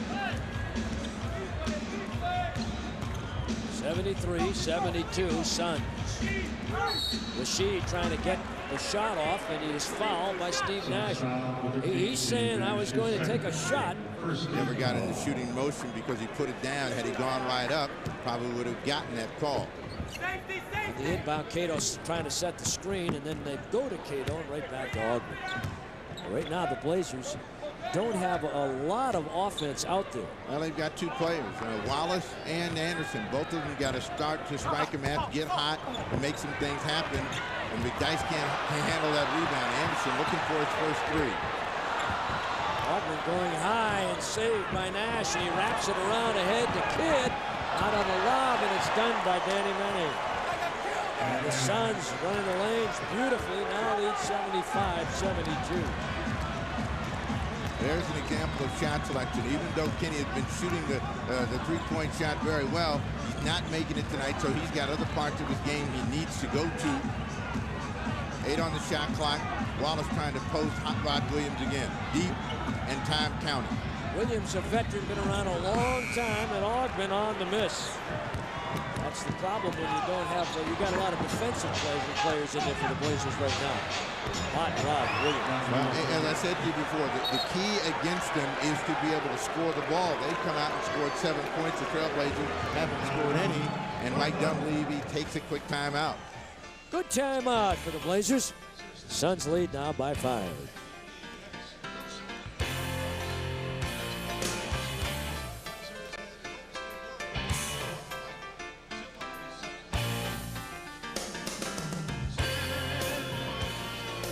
Look around the Blazers in the Rose Garden, and folks here coming in to see this young, exciting Trailblazer team. One of the things that always is a factor for the Suns is to have a lot of people that can shoot and shoot jump shots. And Hot Rod Williams has always been a pretty good jump shooting center throughout his career. Hasn't played most of the evening, but knocked down his first attempt. The crowd getting a chance to sit back and think about what's taking place. The Blazers down by 5 on a 7-0 run here by the Phoenix Suns to start the 4th quarter. Well, there's a ton of time left. 10-13 left to go in the ball game. You know you're going to get plenty of chances to score against this team, but you know you've got to, again, have good shot selection and good decision making in the process. If you don't, you play into the hands of the Suns, and we just saw a short burst of how that could work against you, and I'm sure that Dunleavy during this timeout is talking to his team about it. Blazers scoring, Brian Grant with 21.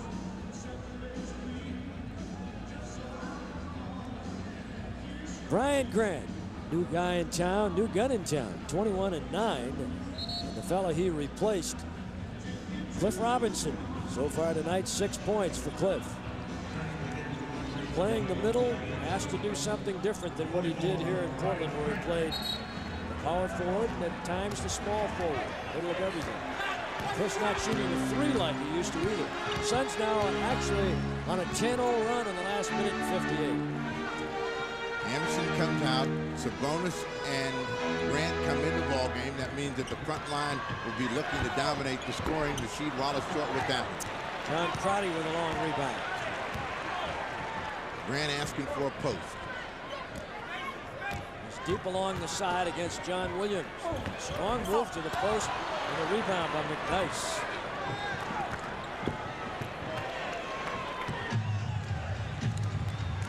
Steve Nash played at Santa Clara. Kidd it. Played at Cal. Lost the ball, reloads. That's John Williams. He shouldn't hurt you. That's a shot. Baseline jump shot, straightaway jump shot. He's made his first 2, 4 in the ball game and in the quarter. 7-point lead by the Suns. Plenty of time. The thing is not to get impatient offensively. McDyess guarding Sabonis, they got to come to him, and somebody has got to go to the basket down the lane when that double team comes. And again, Rasheed comes up dry. Crowd getting a little edgy. 79-72, Phoenix on the cross. There's Danny Manning, 2 more. Now this is a 14-0 run by the Suns.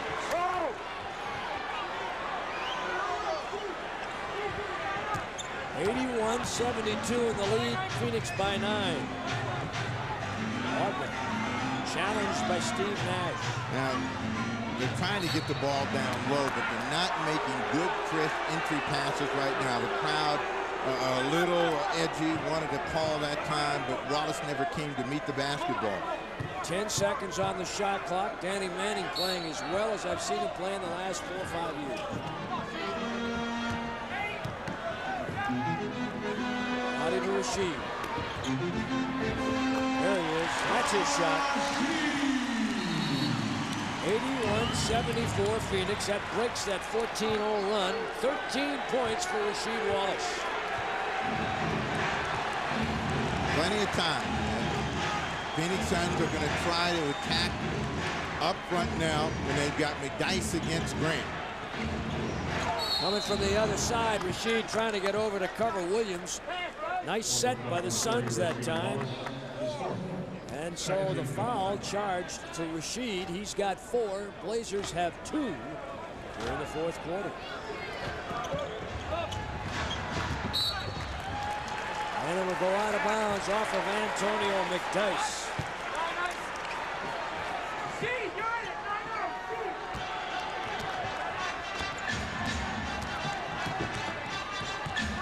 John Crotty against Steve Nash. Trying to post Wallace against Danny Manning. Again, the real secret here is to have Sabonis take a dive every now and then down the lane. Ogman working against the shot clock at 7. I'd love to see Ogman take the shot. He obliges. They're sinking off of Ogman and going to other people. They'll try and force Ogman to take the shot. Good hands by Brian Grant that time. Well, right now the Trailblazers don't really have the kind of perimeter relief for the inside guys, and Phoenix is just sagging in, inviting them to shoot. Kid trying to slow it down. Came over in the trade last year for Dallas. And Ogman over the back of McDyess's call for the foul. Their 3rd against the Trailblazers and the 2nd on Stacey Ogman. Ogman is always going to get a very difficult defensive assignment because that's the strength of his game.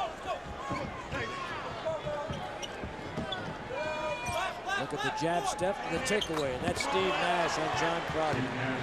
First field goal of the evening for Nash. Big fourth quarter surge here by the Phoenix Suns. Kenny Anderson will be coming in momentarily for the Blazers. 83-74, 9-point lead by Phoenix. Wallace again forced to take the long outside shot. The Blazers really playing into the Suns' hands right now. They're inviting the people that they think are going to have the least amount of success to hurt them deep out on the floor, and so far they've obliged, and they've been able to get their guys going offensively.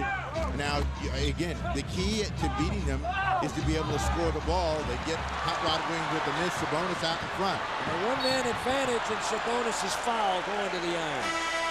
And while that was happening, Steve, I noted the Blazers bench. J.R. Rider apparently was in the dressing room and just came back. Don't know what the reason is. Sabonis out in front, and Nash crossed over in front and then got behind, had to reach in to try to make a save. Nifty little crossover step by Sabonis to stay in front of the defense. Cliff Robinson will be coming back in a moment. Arvidas makes it 83-75. Phoenix with 6:20 remaining, and Ryder will check into the game. No idea why he left the floor and went into the training room. John Crotty out, JR replacing. So Kenny and Ryder, Grant and Sabonis, and Rasheed, the starting 5 out there for the Blazers, and Arvidas with 14 points. 7-point ball game. What you want to do with the Phoenix Suns is make them become a perimeter shooting team with a hand in their face. They're good at knocking down open shots, make them shoot under some heat. Jason Kidd on Kenny, Steve Nash. Kidd away from the ball, and Nash hits a 3. That really hurt. 5 for Nash, second field goal, line drive, that one in. Their biggest lead of the ball game.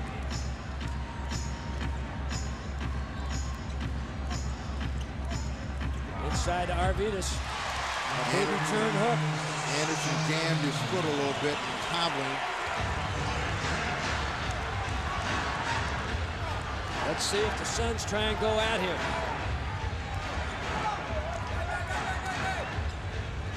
Nash in deep to Cliff, back outside. Williams to Manning on top. This is what the Suns like to do. Get the defense scrambling and then find a shooter. Portland can't control that rebound. They're going to get it back as the ball comes off Danny Manning. 86-78. Phoenix. Danny upset that they couldn't hang on to that possession. Suns looking to go 5-1. Blazers looking to go 6-1. We're getting down now to the 5-minute mark. Trying to go back to Sabonis to keep him in the ball game down the stretch. That one goes in. Off balance, off the wrong foot, and he hit it for his 18th. And he's got 6 in the quarter. 86-80. Phoenix.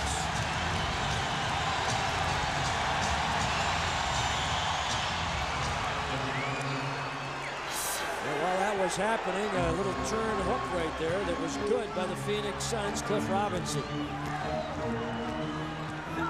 88-80 is the score. The Suns. Arvidas off balance and fouled on the play. With Robinson coming over there to try and play on him. And that's a foul against Clifford. Arvidas will go to the line to try and cut into the lead. Well, Dunleavy has found a guy that can keep his team in the ball game right now, and that's Arvidas Sabonis. Thought he was going to get a chance to get a three-point play on that one, but was short, so he'll have a chance for a pair from the line. But 6 quick points for him, and the Trailblazers stay in the hunt. First shot good, Arvidas, 88-81. Steve, we've seen that the Suns are not as effective in the half-court game as they are in the running game. And the Blazers have actually done a pretty good job, particularly in the first half, of getting back in transition. The Suns looking to open it up a little bit more if they can here. Now the stretch, 20 points for Sabonis and a 6-point Phoenix lead. Again, the Trailblazers need to understand there's plenty of time and just play good defense. Robinson loses that one off his head. Under pressure by Brian Grant. Danny Ainge looking over here. Trying to get some help on a play that was all the way opposite him on the other end of the floor.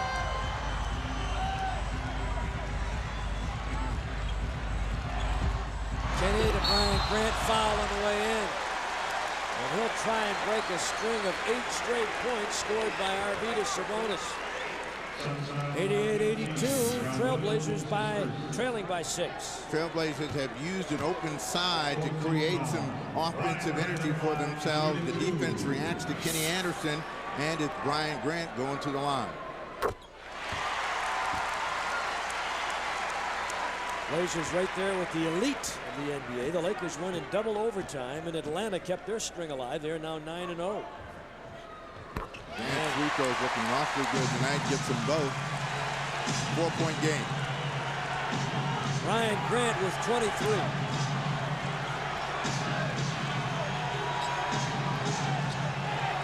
Blazers are 18 for 25 at the foul line. Cliff can't go over Sabonis. Oh, my. Well, the mistake was they sagged off of Nash, and Cliff had a chance to find him. 8 in the quarter for Steve Nash. 2 threes in this quarter. Lead back to 7. Sabonis open. Tough shot. Rasheed. He thought he was bumped, didn't get a help. And a timeout will be called here. And the Suns leading it by 7 with 3:07 to play in the game.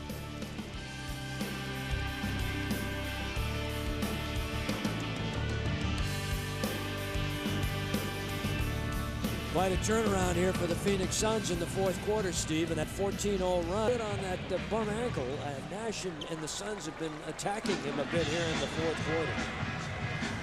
AT&T Wireless, some quickie numbers. Field goals in the quarter. The Suns at the right time to get hot, didn't they? Well, you got to make shots against this team.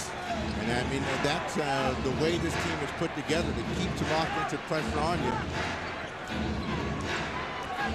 Nash looking for the open man. There's Cliff. Weak side, John Williams. He's another one. He's had 6 in the quarter.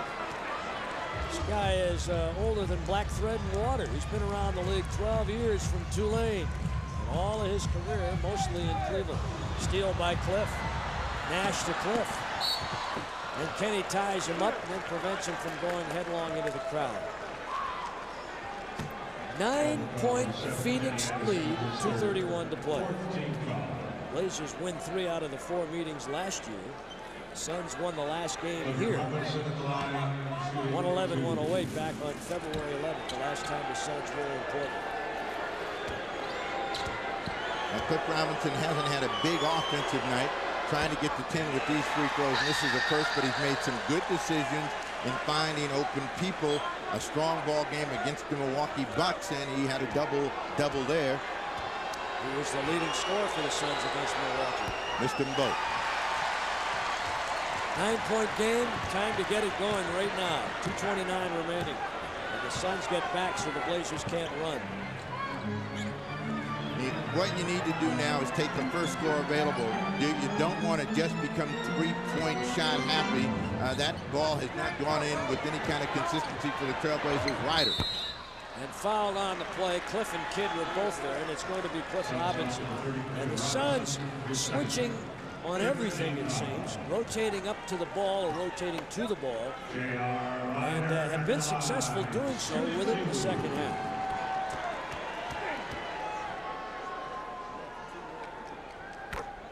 They are 8-point lead, Phoenix. 93-85 with 2:09 remaining. First score in the fourth for Ryder. Here comes Rex Chapman. The idea with Rex was to try and get him to shoot quickly. And he was shooting quickly and scoring. Now John Williams with 6 big points was a killer. He went out, and Chapman comes in, so they go a little smaller now.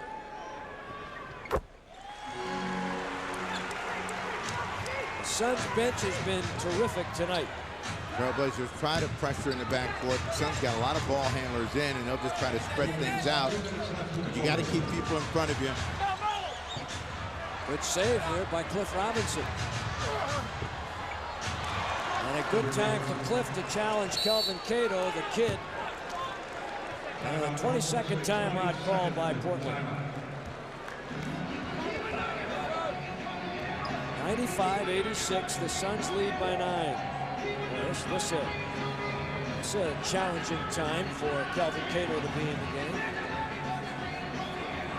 Cliff Robinson break to the back door and the reverse layup.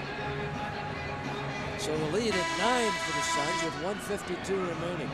You know, Mike Dunleavy was telling me yesterday that this would be the toughest challenge that he's had so far in terms of trying to adjust and match. Because the Suns do so many different things. They go with so many different options. Your timeouts remaining. Both teams with a 3. The Suns with or 3 with a full. The Suns with a 20. Both teams have no fouls to give. No patience. In the first, second quarters, and in a lot of the third, the Trailblazers had some good offensive patience. Top of the fourth quarter, they started to shoot the ball quickly and deep, and the Suns took advantage of it, scored the ball, and they have not been able to really get the offensive production from Anderson in the backcourt. Grant and Sabonis have carried this team up front.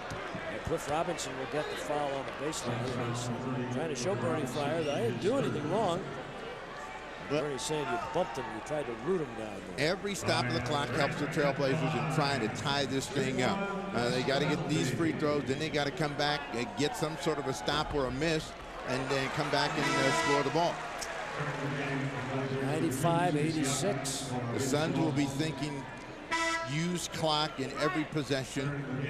Hope that the Trailblazers will foul them. Williams out of the ball game. Jason Kidd back in. Sabonis sits down. 95-86. Blazers can't get it back, even though they have control the board so far. What Portland doesn't want to do is let Jason Kidd dribble the ball around and get a turnover from Kidd. Wow, Kenny had to go high to make a circus catch. Ryder with a deep 3. High green deep. Now it's a 5-point game with 1:13 left. And the Blazers are pressuring all over the floor. Well, you want to keep the Phoenix Suns in front of you and don't let them break you down and then find somebody at the basket. There's plenty of time. They got to work for a score. 5 on a shot clock.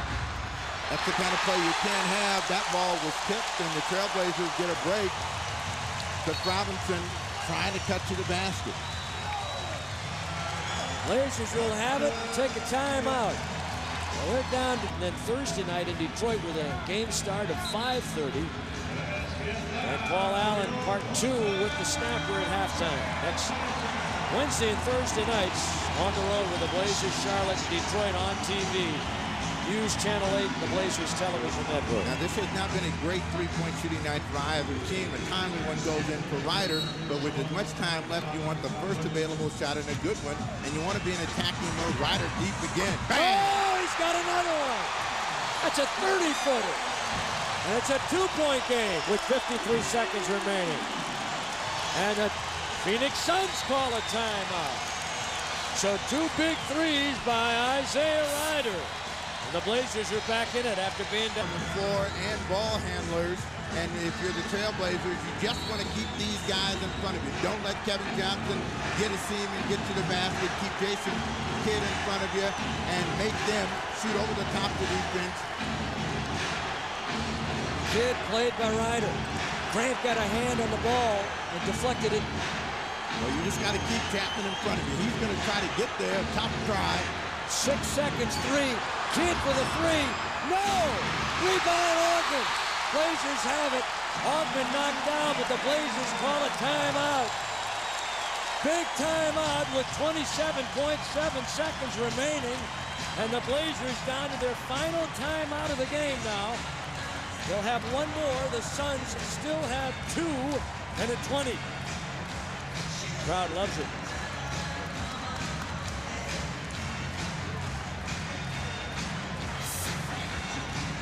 Chapman trying to find the seam, gets himself in a bad position and has to bail out with a pass. Jason Kidd, he only hit one of these today, takes a deep shot, and that gives Ogden a chance to make the save. Kevin Johnson running up his back, but the timeout had been called early.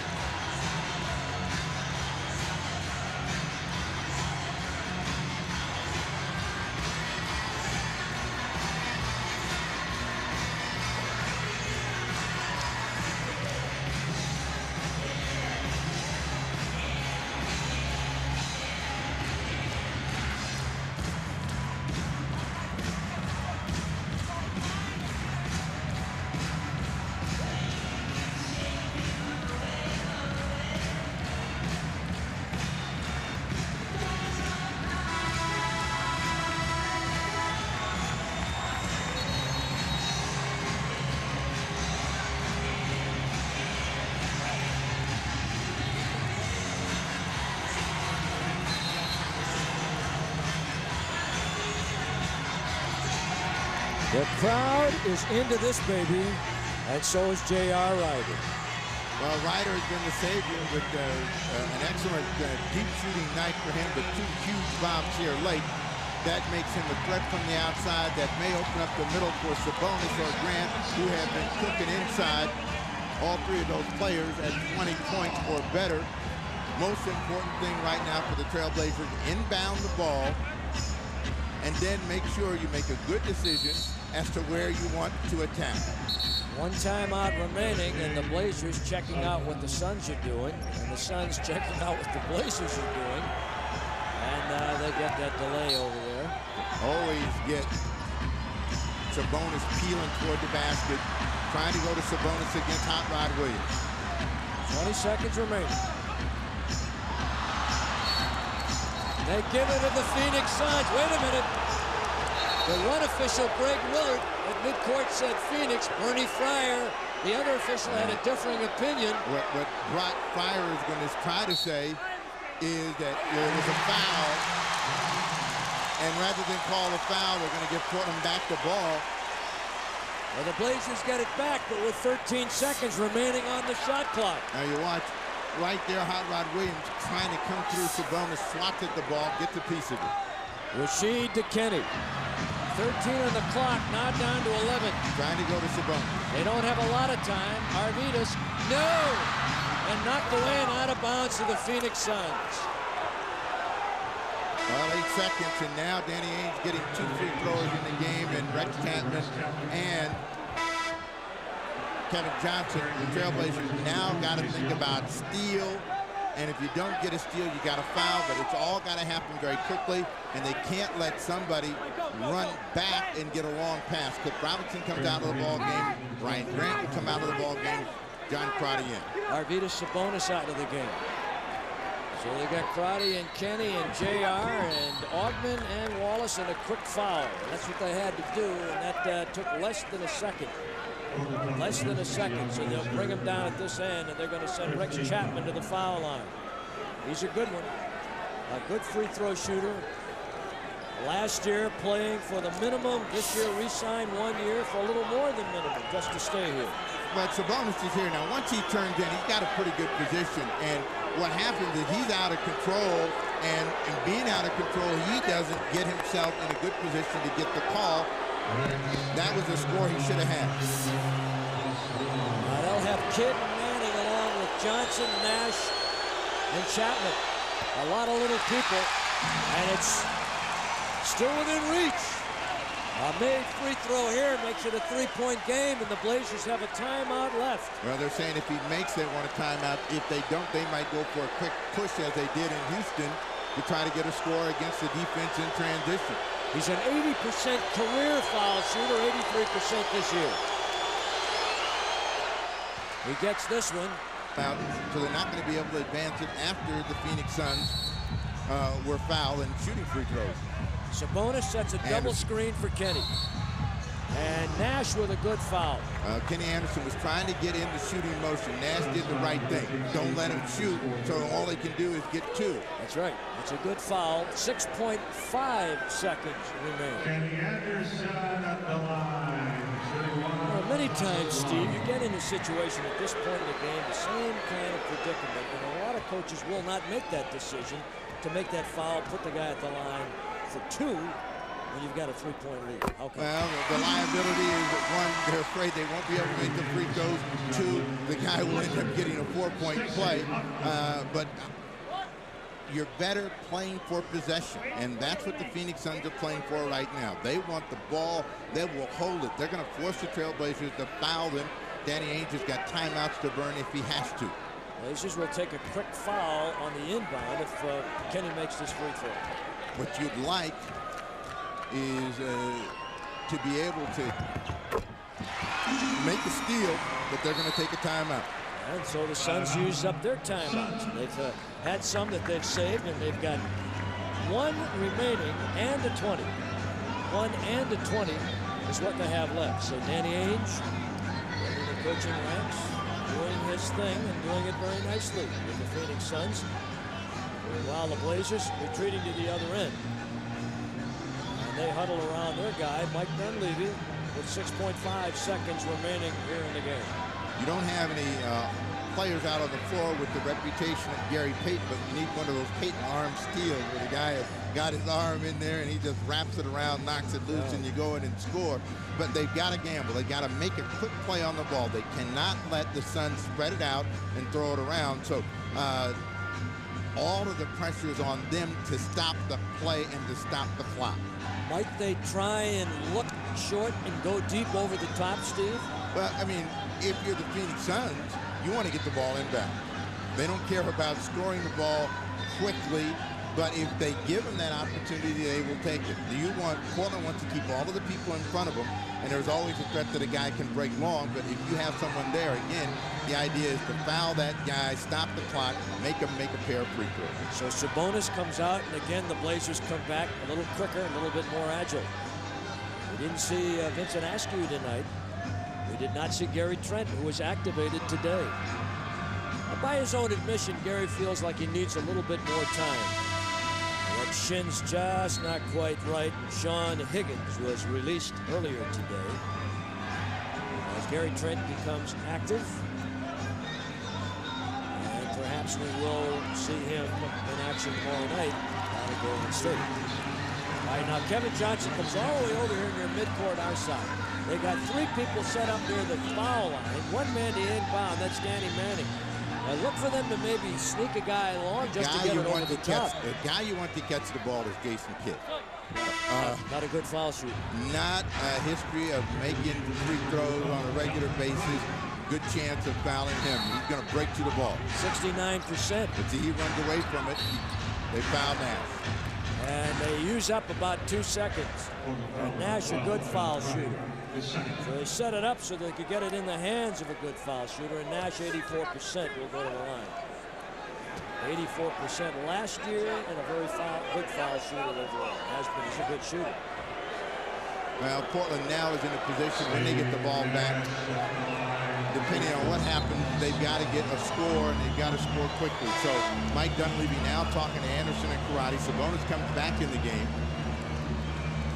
And the Blazers with no timeouts, remember. They got to get the ball up the floor quickly with 5.2 seconds. Nash. And Steve Nash hurt the Trailblazers in this quarter with the 2 3-point field goals. Got 9. Looking at 10 if he gets this one and 11 in the ball game. Karate is in. He's got it. They lead by 3. Blazers will get a little backcourt pressure here. Rasheed. Again, if you're the Suns, you don't want the Trailblazers to get a look. Sabonis with 2.7 seconds ties the game. You gotta be kidding. Oh my goodness. Holy Lithuania.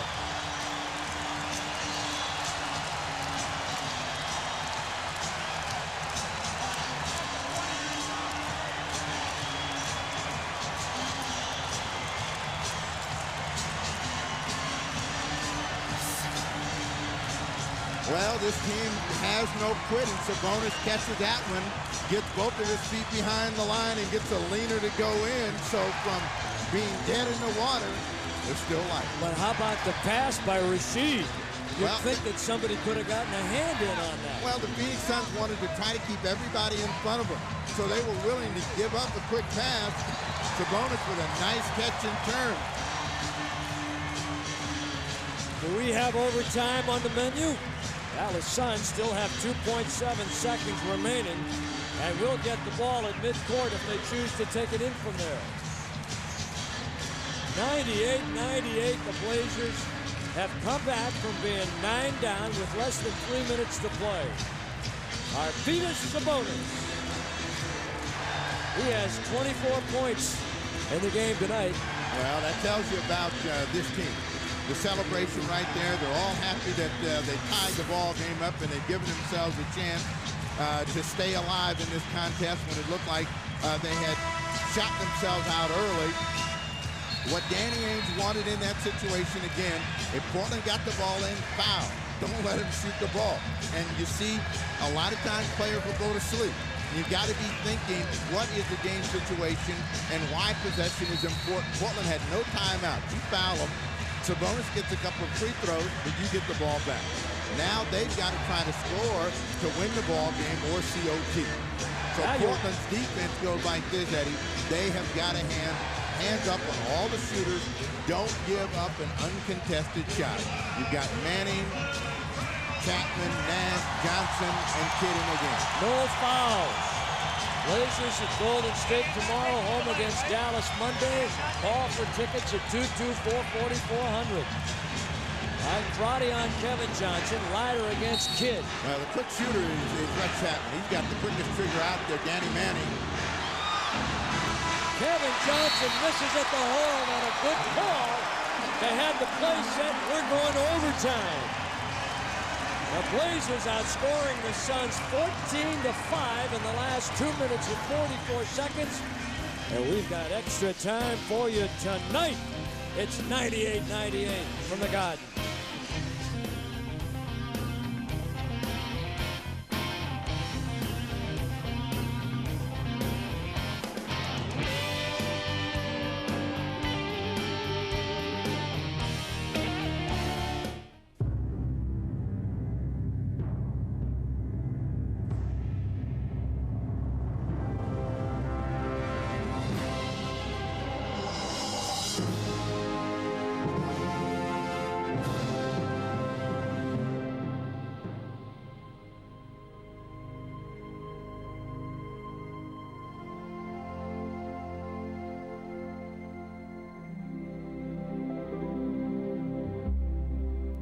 Let me have somebody as I travel alone, so my living shall not be in vain.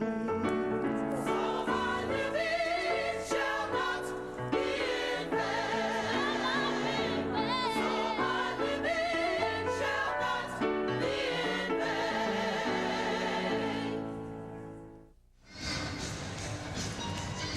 Back at the Rose Garden, Eddie Doucette and the snapper Steve Jones.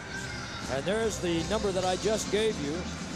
The Suns started out the fourth quarter in blazing fashion, shooting 82% through the first half of the fourth quarter and making 9 of their first 11 shots. Now the game-tying field goal by Arvydas Sabonis. The catch is the most important thing, and then a good look at the rim, and he nails that shot, and we go to overtime, and the celebration is just one that we're still in the ball game. 5 minutes to play for the Trailblazers. The Phoenix Suns thought they had stole one. Now they got to come back out and try to reestablish themselves. They come out with a big front line. Williams, McDyess and Manning, Jason Kidd, and Kevin Johnson. Rasheed Wallace, the only Blazer in foul trouble with 4. McDyess and Steve Nash with 4 for them. Remember, you shoot the penalty on the 4th team foul in the overtime.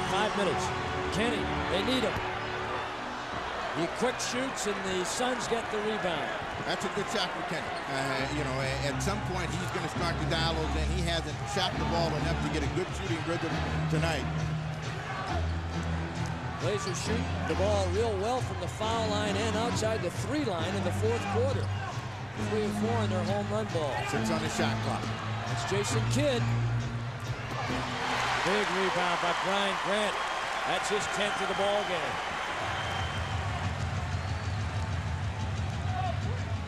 Kenny Anderson against Kevin Johnson. Wallace, Ryder, Brian Grant, they cross screen on the base, and Sabonis comes down and posts up on the box. Arvydas with the backdoor reverse and the foul and a trip to the line. Well, Sabonis got away with a little hook, but he makes this move, and he makes his arm part of the move, so he's able to get away with it. Danny Ainge wanted the call, but Sabonis, who last year may not have gotten an opportunity to get this shot, wheels quickly, puts some pressure on the defense of McDyess and Williams, and he'll go for another attempted three-point play, the traditional play. 4:09 remaining in the OT. That's off.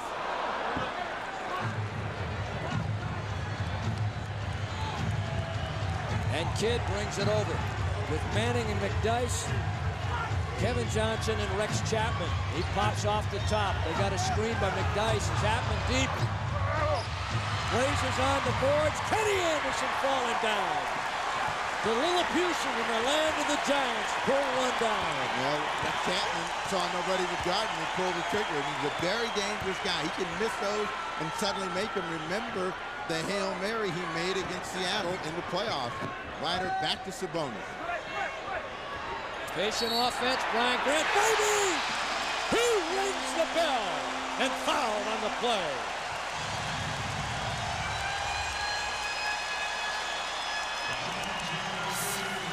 No jump shot this time as the Trailblazers trying to use their strength inside.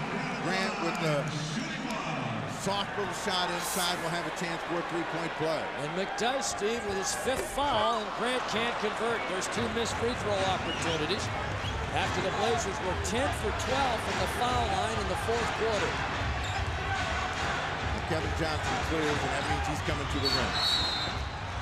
Whenever you see Kevin Johnson give that nod, that means get out of the way. They had a switch, and that was a bad matchup for Rasheed Wallace. You see him shake off, and Rex Chapman just goes out. They tried to scissor him on the defense as he came in deep.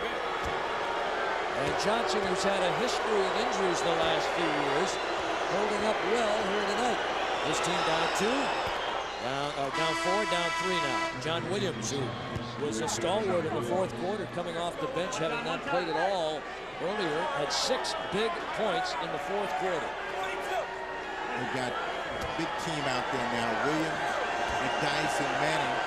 As Rex Chapman Chapman went out of the ball game.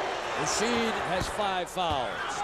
So Rasheed and McDyess each with 5 fouls. Hot Rod Williams 6'11", McDyess 6'9", Danny Manning 6'10". Ryder on the post, they're going to double him. And that deflection by Danny Manning out of bounds. It'll come back to the Blazers with 13 on the shot clock. 13 of them. What they got to get to Sabonis to do in these situations is make the safe pass. And that one almost a steal. The play was there, but it was going to be a tight one. Kenny, good step around, shot, need him, can't get it. Sabonis, man, good hands by Arvydas Sabonis. Blocked inside. Johnson, Kidd. Well, they were lucky to convert on that one. Kidd made the pass really late. And Manning with good hands ties it up. Manning thought that he got fouled on the play. The Trailblazers might have gotten away with the nick. And Danny Ainge is over there really going after the official. 2 missed free throws for the Blazers, big right now. Ryder, hey, baby! J.R. Ryder. 104-102 with 2:24 remaining.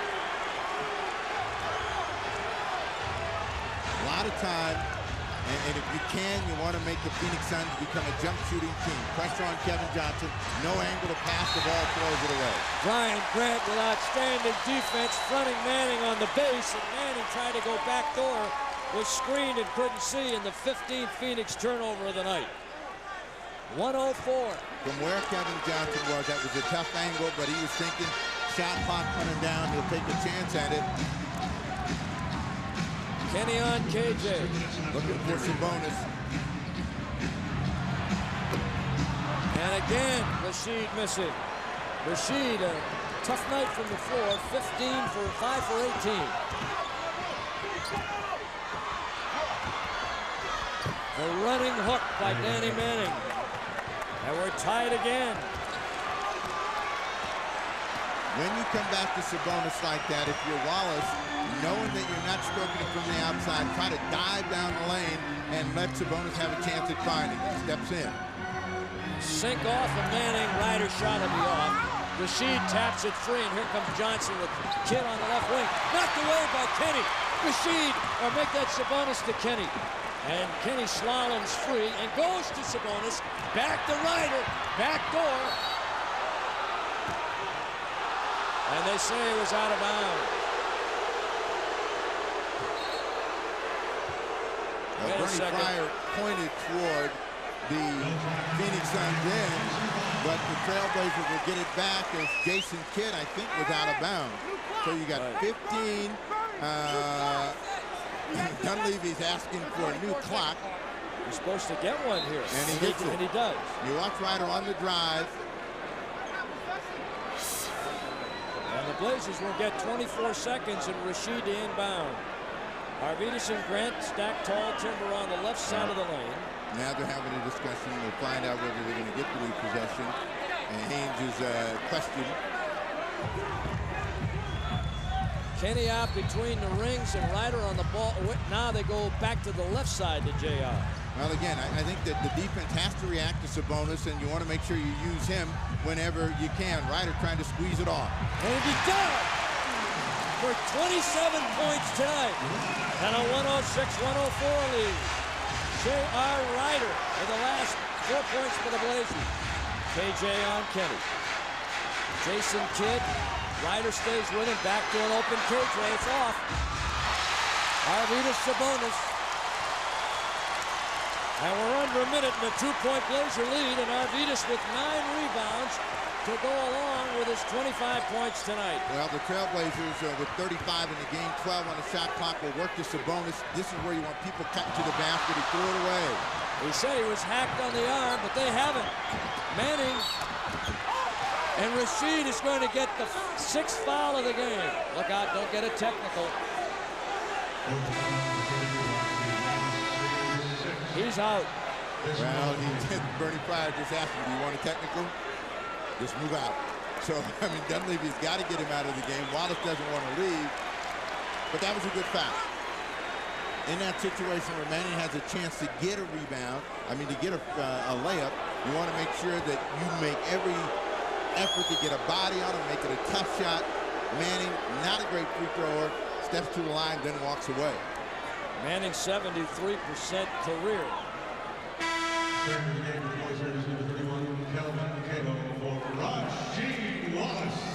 They're bringing in Cato. It's a tough spot for a rookie. He's got a lot of pressure on him here. He's got to think.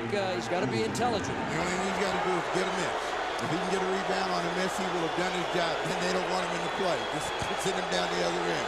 Danny Manning, soft. You shoot it and it's soft and you got a chance. And he's within one of tying with 24.7 seconds remaining. That was more tight than soft. He got a fortunate bounce that time. He's 4 or 5 from the line tonight. Chance to tie. Manning with 3 points in the overtime. And we're tied at 106. And the Blazers will take a timeout. So in the overtime, each team gets 3 timeouts. The Blazers have 2 left and the Suns have 3. And that's where we are right now. It's a dandy here at the Garden tonight. Now the prospects right now are you're playing to win the game.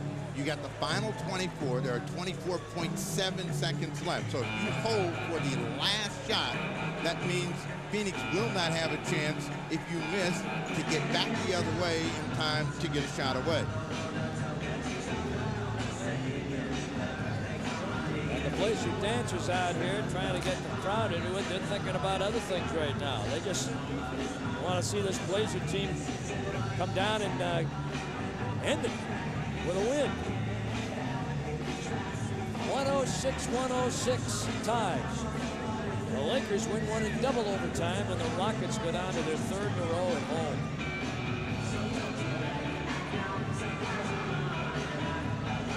Utah beat Seattle tonight, Steve.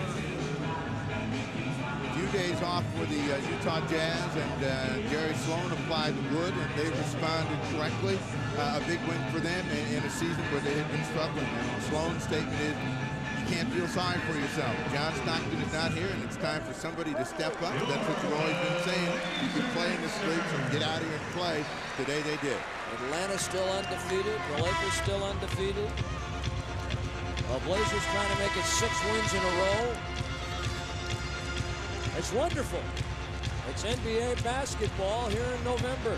We've got a long season ahead, but man, it's been plenty exciting so far. A tie game at 106 in Kenny Arvidas, John Crotty, Brian Grant. And who is the 5th Blazer coming back on? J.R. Ryder. You're playing time, so you have to have patience. Even if you go to the point where you don't get a shot, you want to make sure that if you do nothing else, you use all of the 24 seconds before you get the ball away. Antonio McDyess, Jason Kidd, Kevin Johnson, Danny Manning, and John Hot Rod Williams are on for the Suns. Here's JR. They get the ball to Kenny. 2 point guards in there to handle the apple. Now they go early to Sabonis.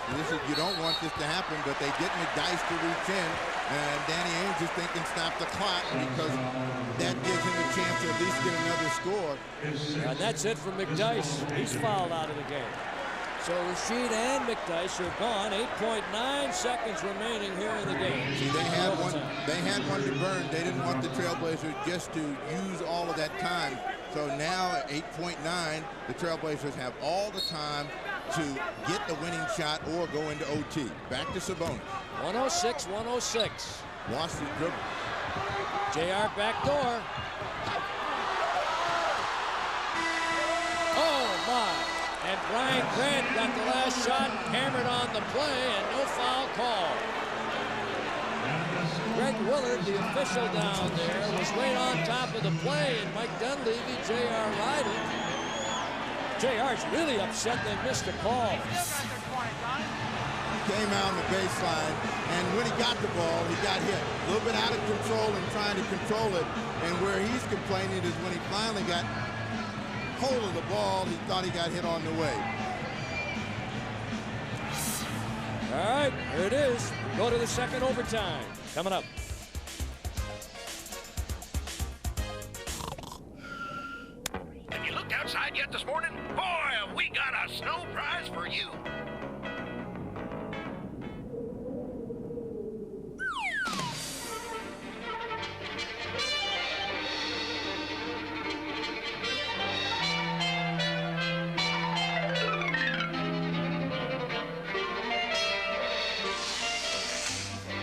Need snow tires?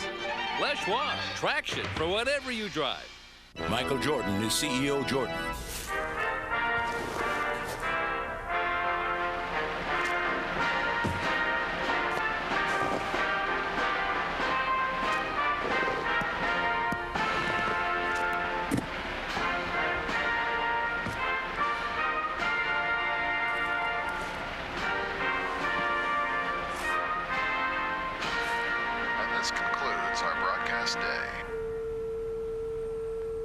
The shift to managed care has created a little confusion because people aren't used to it, and it's something new. Anything new raises a whole lot of questions. The most commonly asked question is how to select a physician. We ensure that they have good providers, good doctors, good facilities to have their health care needs met. I just like helping people. I like seeing that they get the best of what's out there for them, and that's the kind of feeling we want to leave with people, is that when you hang up the phone, you have a real good feeling about ODS. We're tied at 106, and head to the second overtime without Rasheed Wallace, who's fouled out, and without Antonio McDyess, who's also fouled out. And the tap comes back between Cliff and Arvidas to the Suns. Ryder with 27, Grant Sabonis with 26 lead the Blazers. Kevin Johnson got deep. And the ball knocked away, and a foul call against Kenny Anderson. Now that's number 4 on Kenny. Manning, who had 6 of the 8 points for the Suns in the overtime, has 23 points tonight. Chapman and McDyess with 17. He's gone. KJ and Nash with 11. Those are the leading scorers in the game for both sides. They're going to try to come to Danny Manning against Stacey Augmon. He gambled, and Grant goes down hard and grabs his wrist. He might be all right, but real tough spill there for Brian Grant. Boy, does he play hard. And Johnson, Hot Rod Williams, Danny Manning, Cliff Robinson, that's as big as they get up front, and Jason Kidd, the other guard with KJ. Well, their big hitter for the evening, Kenny Anderson, has been missing most of the time, so they've been riding Ryder and Sabonis to get the job done. 10 on the shot clock, Sabonis. Looks good. Not that time. Grant with a rebound. And fouled on the play is Brian Grant. He's got 11 rebounds here in the game tonight. And Kevin Johnson was a look of dismay, but he did the right thing. Don't let Grant get the ball up. So Sabonis is wide open. Thought he was going to measure that one. Didn't. Grant, nice job to get to it. And Kevin Johnson reached in, got arms and ball. And Augmon inbounding to Kenny with a full-blown 24-second clock. Now, there's plenty of time. And what you want to do in an overtime is be aggressive at the offensive end. Kenny Anderson, a little tentative. Grant spins in, gets the foul. And this time, he'll go to the line. Danny Manning holds up his hand. And Danny Manning is starting to build up a few fouls. He's only got 3. Well, a quick spin. The same thing that happened at Portland then, where the defense exposes a lane, and that lets Grant spin in. The only free throw he got in the overtime he missed, but he's shooting them well tonight. He gets his first. 108-107, the Phoenix Suns. 3:58 remaining in the second overtime. Rex Chapman is on the Phoenix bench. Grant ties. 108-108. With 3:58. Now it's a question of will. Kenny against KJ. That's a competitive matchup. Augmon has got Danny Manning to contend with, and he gives away a couple of inches. Looks for the pick and roll. Kevin Johnson all the way down. And a foul on the play as Kevin takes it down Broadway. Sabonis. Kevin Johnson put him in jeopardy because he was able to turn the corner. He danced down the lane, stutter stepping all the way. Looking, reading, now the lane opens up for him, and the last foul for the Trailblazers is Sabonis comes across, gets him down below. 4th personal foul, Arvidas. Kevin Johnson misses on the first.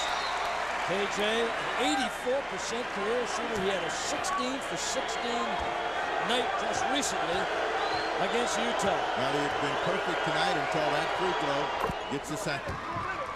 And a lead of 1 by the Suns with 3:40 remaining.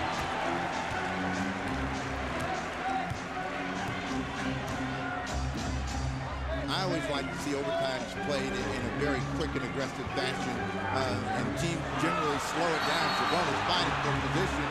They're going to call a double foul. Oh, man, Bernie, come on. That's number 5 on Sabonis.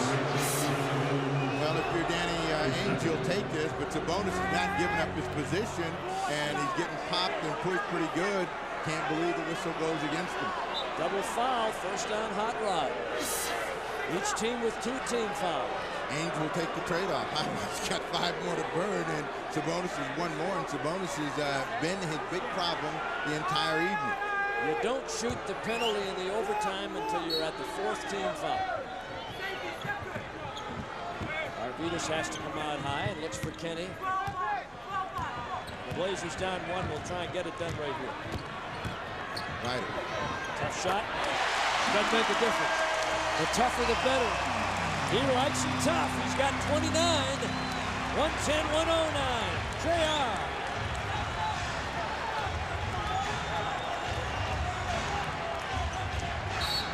Oh, boy. And here's a foul they're going to call on Kenny Anderson as they got leg whipped. They got their legs tied up. You know, I heard a player from yesteryear talking about the difference in the league these days not being as physical as it used to be. Well, the officials don't let it get that way anymore. Center screen. What Ogman's got to do is stay in front of Danny Manning. Don't gamble. Cliff Robinson flips that one in, and that was a tough handle for him. He barely had control of the ball. Gets that one to go in. Suns on top by 1. Looked like he was mashing grapes when he was coming down that lane that time. Took a few extra little toe steps. 111-110. 2:34 to play in the second overtime. Trying to post Grant. They come back to Ryder. Tough shot. Tough shot. Man, it wasn't tough. And deflected by Williams into the hands of Manning. Well, Williams has been good for them. Now they screen for Kevin Johnson. They're going to get another foul against Kenny Anderson. That is going to be it for Kenny Anderson. That's number 6 for Kenny.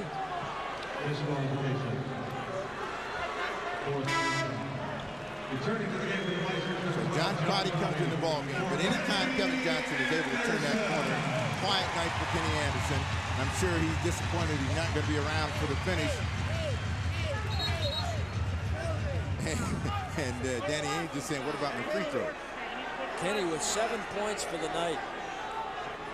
4th team foul against the Trailblazers. Penalty in, 4th team foul, as I mentioned to you. In the overtime, you go to the line, unlike the regular quarters where you have to wait until the 5th team foul. Missed again. Wow. This is very unusual for Kevin Johnson. So Dunleavy, if the Suns make, he wants a timeout. And a 2-point Suns lead at 112-110. And Dunleavy will get the timeout with 2:17 remaining, and he has 1 timeout left in the second overtime. Kenny is done. He had 7.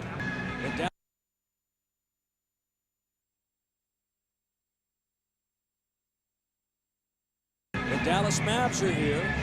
The first 10,000 fans that enter the Garden will get a special Jermaine O'Neal full-color poster for free, courtesy of Oregon Youth Care from Regents Blue Cross Blue Shield of Oregon and the Blazers.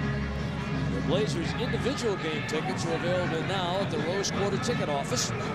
G.I. Joe's, Meyer and Frank, and all the other Ticketmaster locations are called 224-4400.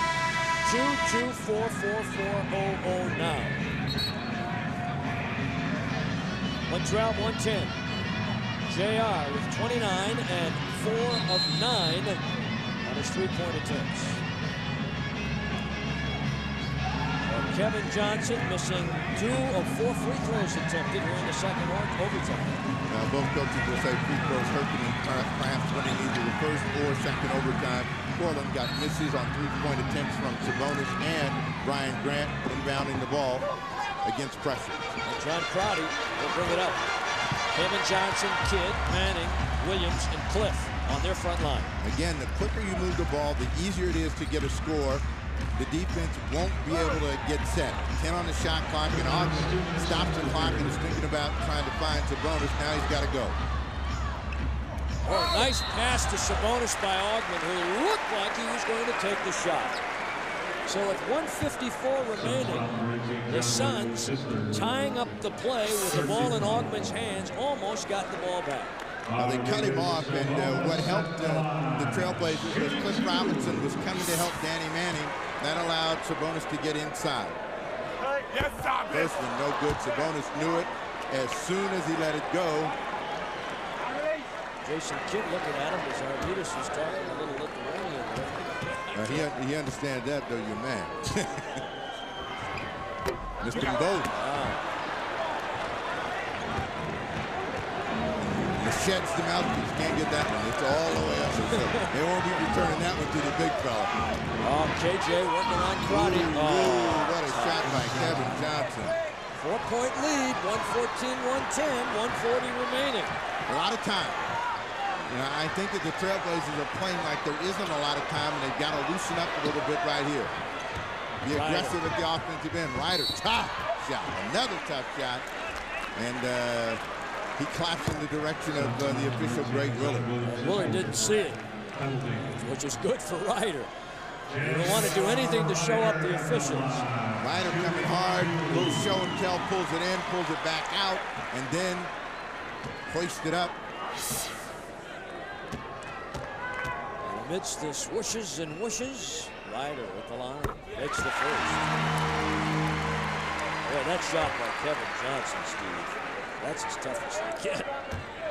Yeah, but that's what good offensive players do. They make the tough ones. Ryder with 30 points in the game.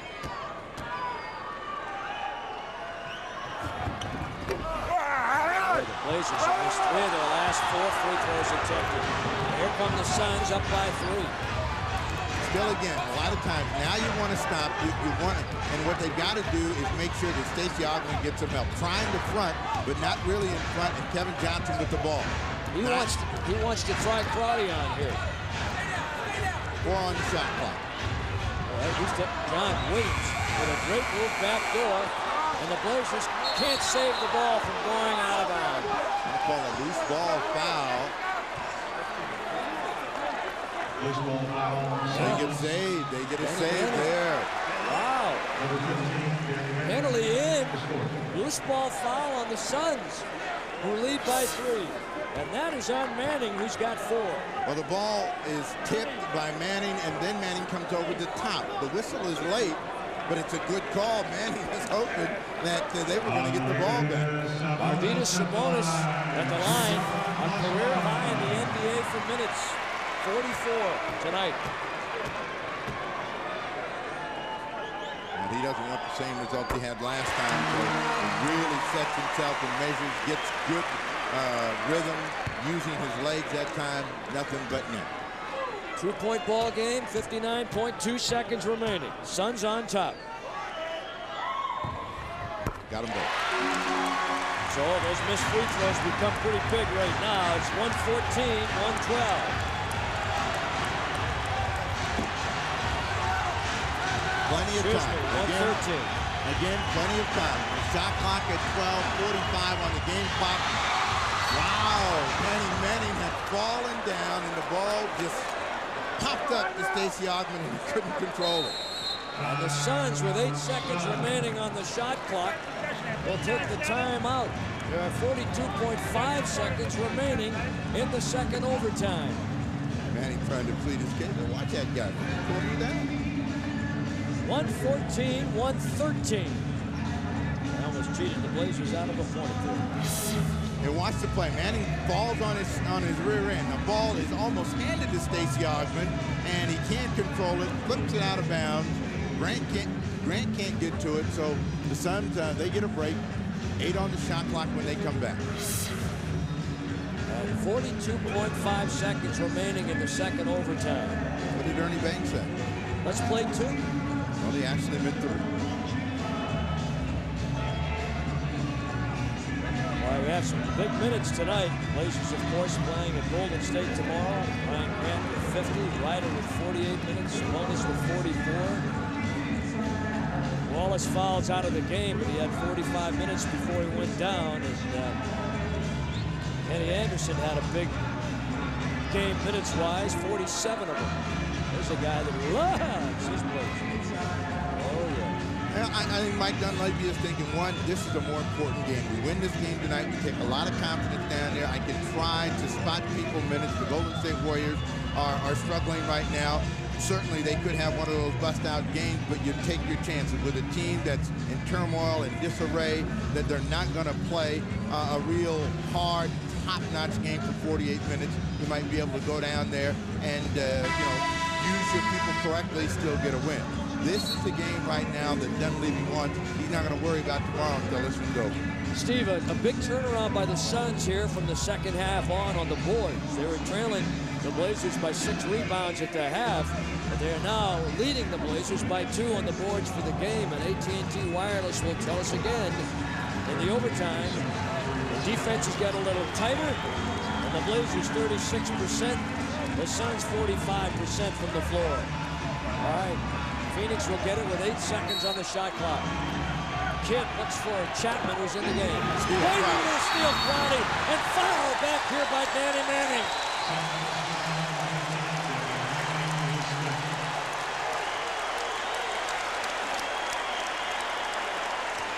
Well, a penalty in on both sides.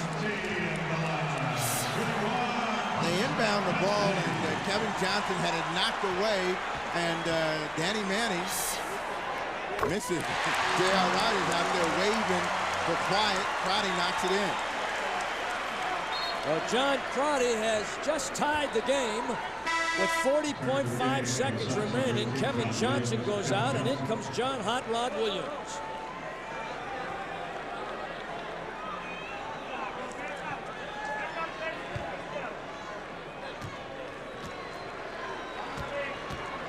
John Crowdy, a perfect 15 for 15 from the foul line for the season, and he doesn't miss these 2. Now Crowdy and the Blazers with a 1-point lead and 40.5 seconds remaining in the second overtime.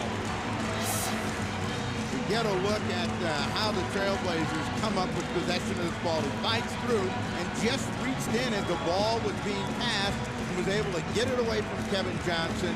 And Danny Manning didn't want to sprint out, but forgot the penalties in play, puts him on the line. Now, the Suns are taking a 20-second timeout here. How do they do that? Well, you get 120 per half, or if in the second half you don't use your 20 during regulation and it goes to overtime, you can carry it over there. And that's what the Suns are doing. 115, 114. The Phoenix Suns trailing by 1, trying to come up with something. 2-2-4, 4,400. Blazer tickets for that game against Dallas and other games at all the locations you're seeing on the crawl right now. And the first 10,000 will receive a free Jermaine O'Neal full-color poster on Monday. That's when the Dallas Mavericks are here. 115, 114. The Phoenix Suns with the ball and trailing by 1. All right, Kevin Johnson back in the ball game as they go back to their small lineup with Danny Manning and Cliff Robinson.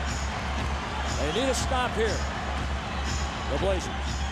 Again, what you want to do is make them take a tough shot. Block Ogman. What a block by Ogman on Chapman's runner in the lane. And now you're down at 24, and they're going to try and get the ball, and here's the foul. Hammered that time. Kevin Johnson coming in late. And they grilled cheese John Crowdy. Chapman trying to make one of those runners, and the long arms of the plastic man stay on top of that when he comes up with it, and John Crowdy back at the line.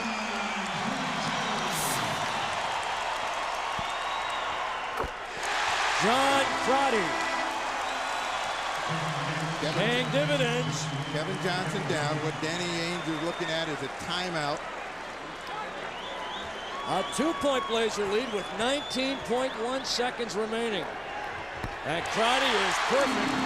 17 for 17 for the year and 4 for 4 from the line tonight. John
his guys. John Crotty, a consummate professional, getting an opportunity to play here and delivering. And the Blazers by 3 with 19.1. And Rex Chapman will deliver the inbound from the far side. Danny Manning, played by Crotty. A 1-point lead with 15 to play. They did not want to give up a quick score like that. The pressure comes back to Portland. What they want to do is move the ball, get it out of the backcourt. Ryder holding, and they call a timeout. With 10.8 seconds remaining, Ryder kind of semi-hoping he was fouled because he wanted to go to the other end and put the lid on this one. With 10.8, the Blazers take a timeout. They are out of the game. They're going to come with some pressure. Danny Manning up. If you're Portland, you want to send somebody and leak them long. Relieve the pressure and just by running full court. Well, I see what the Blazers put on here to try and get the ball off the inbound. Got all 5 guys down. You got to get some people out of the backcourt. They got no more timeout. They got to get it in. Sabonis. That's a good man to go to. And he gets the Crotty. They try and foul him, and my goodness, a reaching foul by Kevin Johnson on the far side. Well, they wanted the first one. They wanted to get Sabonis, and they would have rather had Sabonis on the line, who's missed a couple, and John Crotty hasn't missed yet. So they get the ball to Sabonis as we take a look back, and there's where Rex Chapman says he wanted to foul. Now Kevin Johnson has to come flying because Crotty's going to get it across the court and just try to stay away from everybody. One in. John Crotty has made the last 5 Blazer points. And it's 118 to 116, Portland.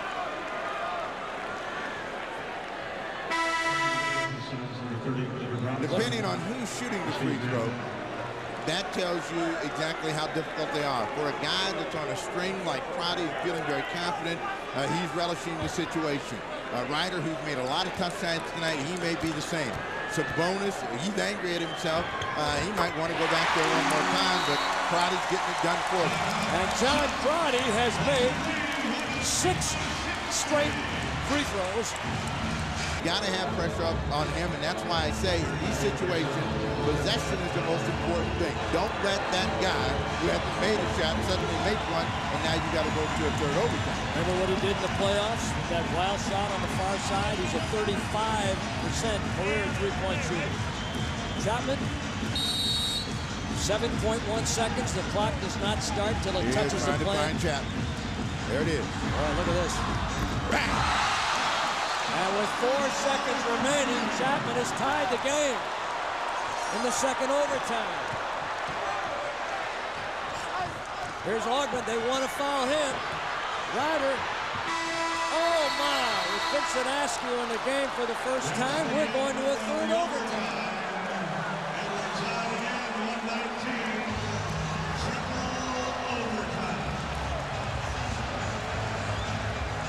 Well, fasten the Fratistram because here we go. The what? Fratistram. That's one of those words you dig out from somewhere. The most dangerous guy in these situations is number 3. He practices these kind of shots all the time. And just because he has missed all night doesn't mean that he just doesn't have one in the bag, and that's what Danny Ainge was hoping for. Just give me life one more time. Chapman delivers. So anytime you're in this situation with the Phoenix Suns, that's the guy you don't want to see throwing it up in the air. And that's why I say you want to foul for possession. Put him on the line, so now you'll play through. Chapman, who is now 1 of 8 on his three-point attempts for the night, comes up with the one he had to have, and we are in our triple overtime. A year ago, the Blazers were 2-5 in overtime games. They never had a triple. And Ernie Banks would really like this one. You might have to send for some more water. Bring on the water. Send out a camel. Because the way this one is over, we may be here tomorrow morning. And the Blazers again playing without Kenny and Rasheed. And Sabonis with 5. Manning with 5 fouls. And McDyess has fouled out of the game for the Phoenix Suns. Now, we're running out of room, Kevin Aiken. My score sheets only go so high. We don't usually get triple overtime. one more look at the game-tying shot. And what happened was, got big guy out on a small guy, not thinking foul, thinking don't want to foul.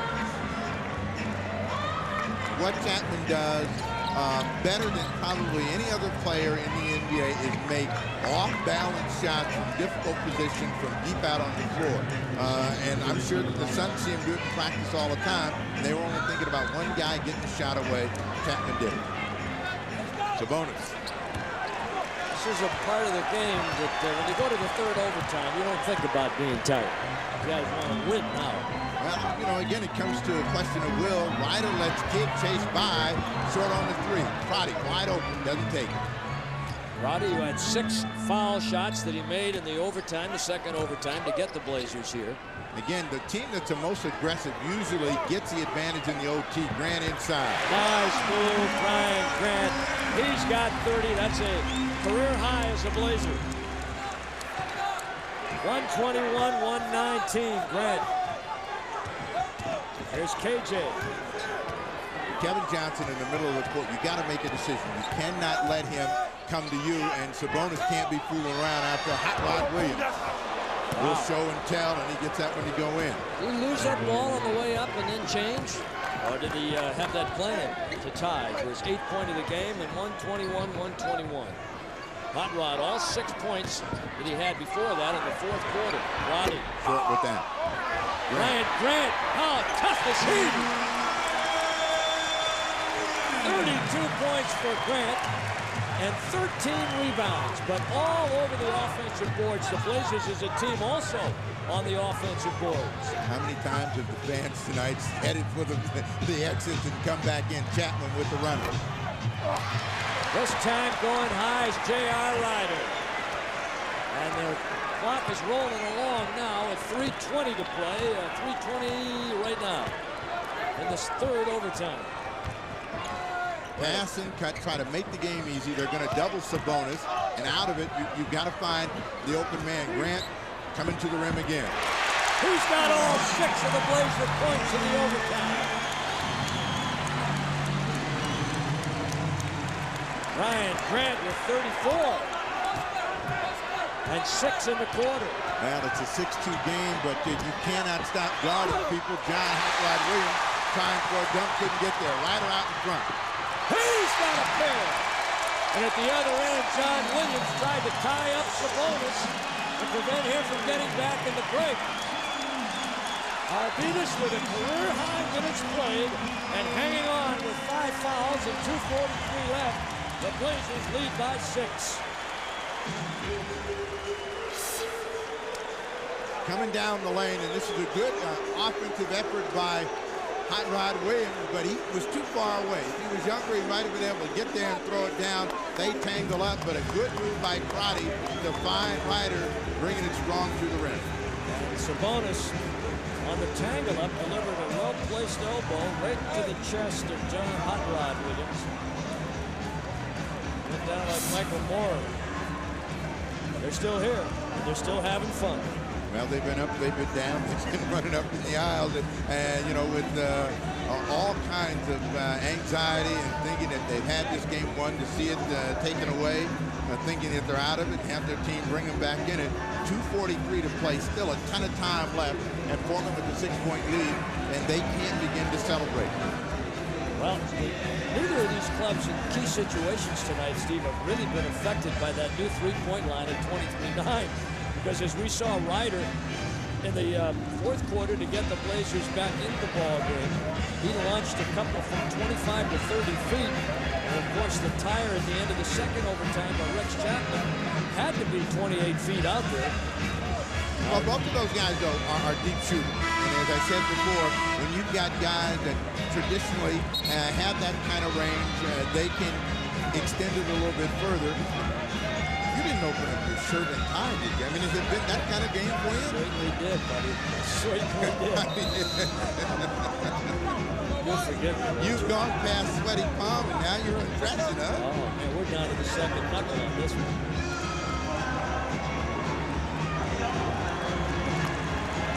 Ryan Grant has been magnificent here tonight. All right, Cato in the ball game. Going to give Sabonis a quick breather right here. Yeah, Dunleavy feeling that you can take a chance. You can take it right now. No, Cato is going to come out. Vincent Askew is going to get in. A 6-point advantage. And again, what they want is to make the Suns use some time in this possession and shoot the ball over the top of the defense. Kevin Johnson going to Kidd. There's Chapman. He's the three killer on another. And they're back to within 3. Oh, my goodness.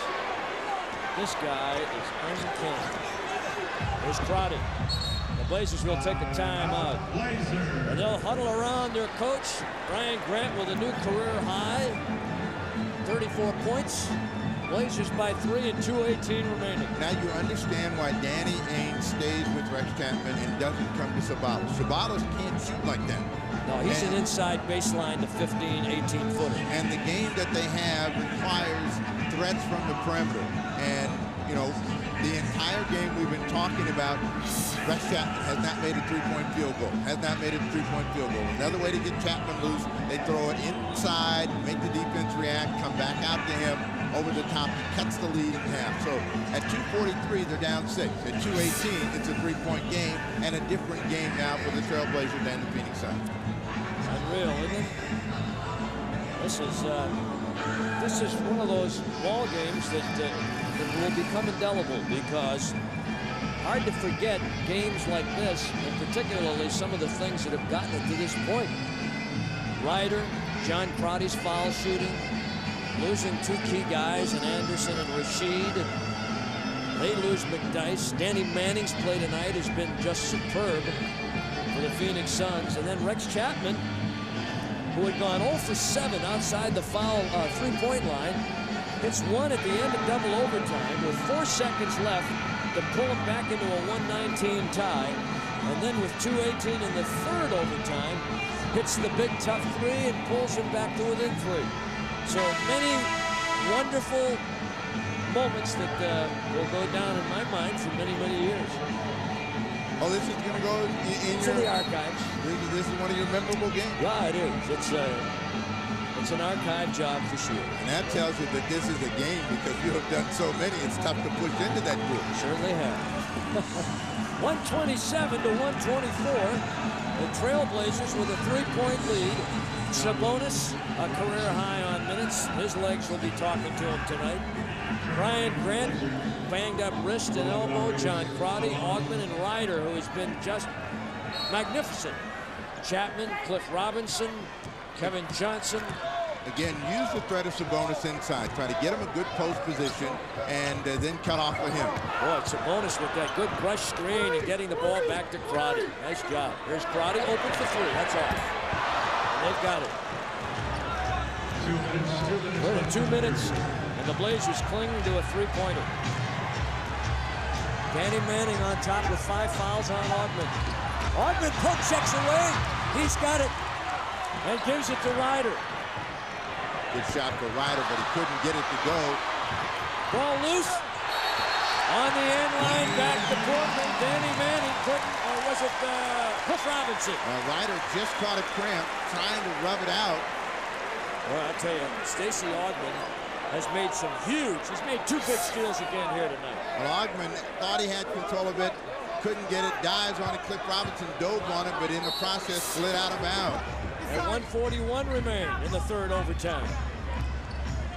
141 in the third overtime. Now, Kevin Johnson knows that Crotty's not going to blow by him, so he's going to try to keep him in front of him. Ryder with a jumper. Shot there. And Brian Grant with another rebound, number 14. Grant with 34 points, 14 rebounds. Well, they come to Grant this time, inside out. Ryder look at a 3. A little early on that, maybe? He's wide open. It was a good shot. I mean, he might be a little tired now. As I said before, in his last shot, he got a cramp and his legs might be giving way. Cliff for 3. And that's what he did so often as a Blazer, and they have tied the score again. Cliff Robinson. Back-to-back threes by Rex and Cliff. And we're tied under a minute in the third overtime. A clear side for Ryder. Ryder on Rex. bumped and banged, leaped and leaned, can't get it to go. Grant Sabonis! Arvydas Sabonis with 29 points as Brian Grant kept it alive. Now, Danny Ainge is telling his team to go. That means you got to get back and keep somebody in front of you. Kevin Johnson to the rim and a foul, either Stacey Augmon or John Crotty. But the Trailblazers had a foul to give, so that's not going to hurt them. Yeah, they had a foul to give, and so do the Suns. You might keep that in mind. In case you're joining us a little bit later, weren't listening, we told you before, you don't shoot the penalty until the third or the fourth team foul in the overtime. And the Blazers had a foul to give, and the Suns still have one. We're in the last 2 minutes of play, Eddie, so... no, they don't now. They call a timeout. Timeout. 32.5 seconds remaining in the third overtime. 129-127, the Portland Trailblazers.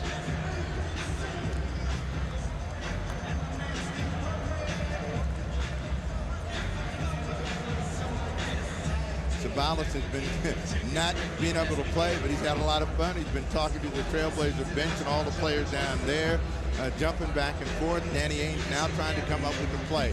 Rex Chapman, always a serious threat in these situations. You've got Kevin Johnson who can beat you off the dribble, which will give him a chance to go to the free throw line. And I think what you want to try to do is dare Jason Kidd to beat you. And it depends on what they send out. Now, they may send out that small unit again. So before we can really tell where Danny Ainge is going to go, you got to have a good look at the lineup. Brian Grant with 15 rebounds and 34 points, which is a career high. Arvydas Sabonis with 29 points. Meanwhile, Rex Chapman with 23 and Danny Manning with 27 lead the Phoenix Suns. Sometimes 6 players in double figures, but the Trailblazers have counted with 3 in heavy numbers. Sabonis, if he got one more, would be the third player for the Trailblazers to go to 30. Grant with 34, Ryder with 32.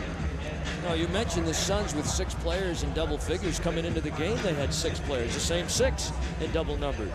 So that's consistent. Phoenix with a timeout. Blazers with a couple of timeouts.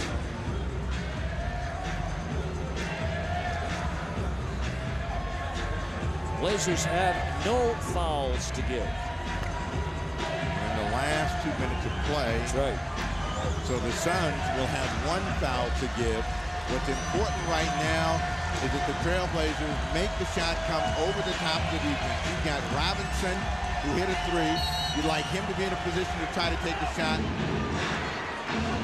Screening for Rex Chapman. They get Danny Manning free. Nice play.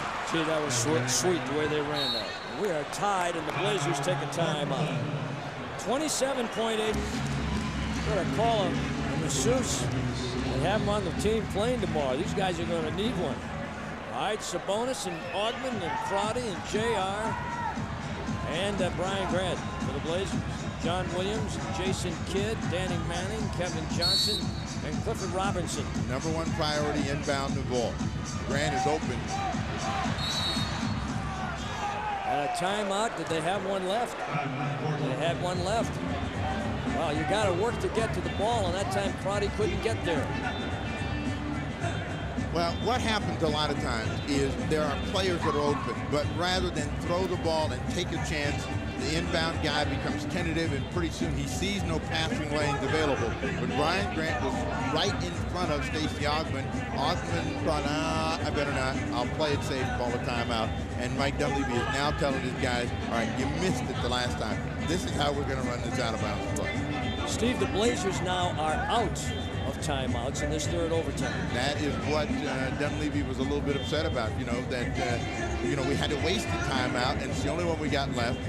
And should we not get a score, we are now under the gun of playing with no timeouts and chasing the Phoenix Suns. And the Suns have 1 timeout remaining, should they elect to use so. 129. 2 Two teams are battling right down to the wire, and here's what's up. The Blazers at Golden State tomorrow, if they can make it. 7 o'clock ball game, and it is a KEX Blazers Radio Network broadcast only. Well, if you want to be considered a contending team and a team that's got championship qualities about them, you win this game tonight. And you do like the Lakers did. They played overtime in San Antonio the night before, had to come back to Houston, play double overtime. You win that game. And you know, the first priority right now is to win this one. They'll go down there on air, and they'll figure it out by 7 o'clock tomorrow.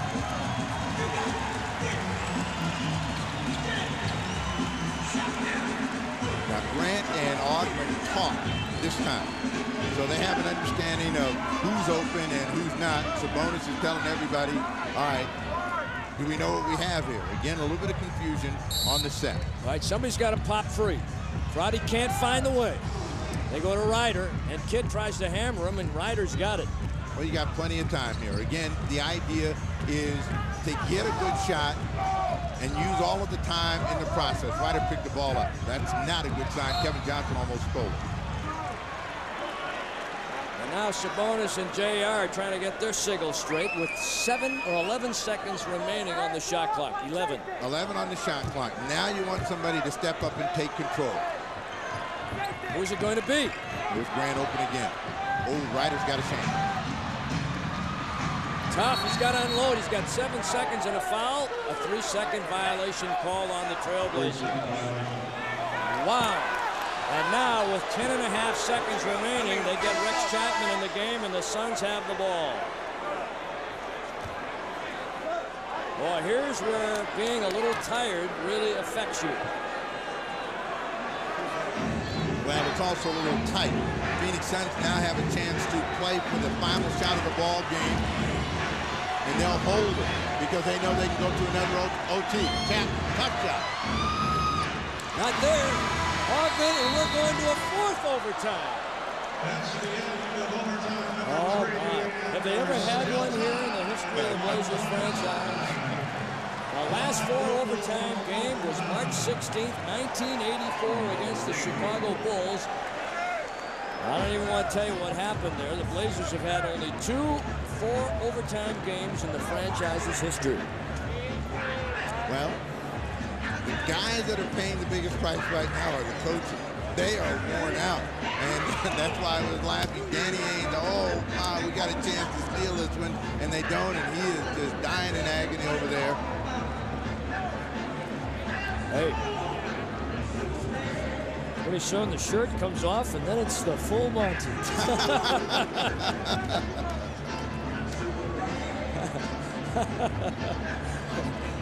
I don't want to shout it.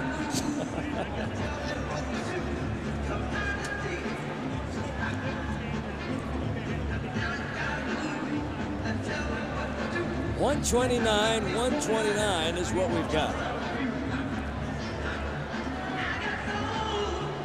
And Bernie Fryer, Tim Donahue, and Greg Willard have had quite a game here to officiate tonight. Now we stand corrected. Quick look in the books. Told us 2, but now we're seeing that there are 3 quadruple overtimes that the Blazers have had in franchise history, so this is number 4.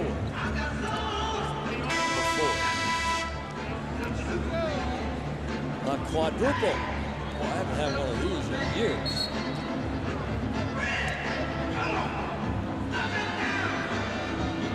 I'll put the milk back in the refrigerator, Mama, because it's going to be a while before I get to it tonight. 129.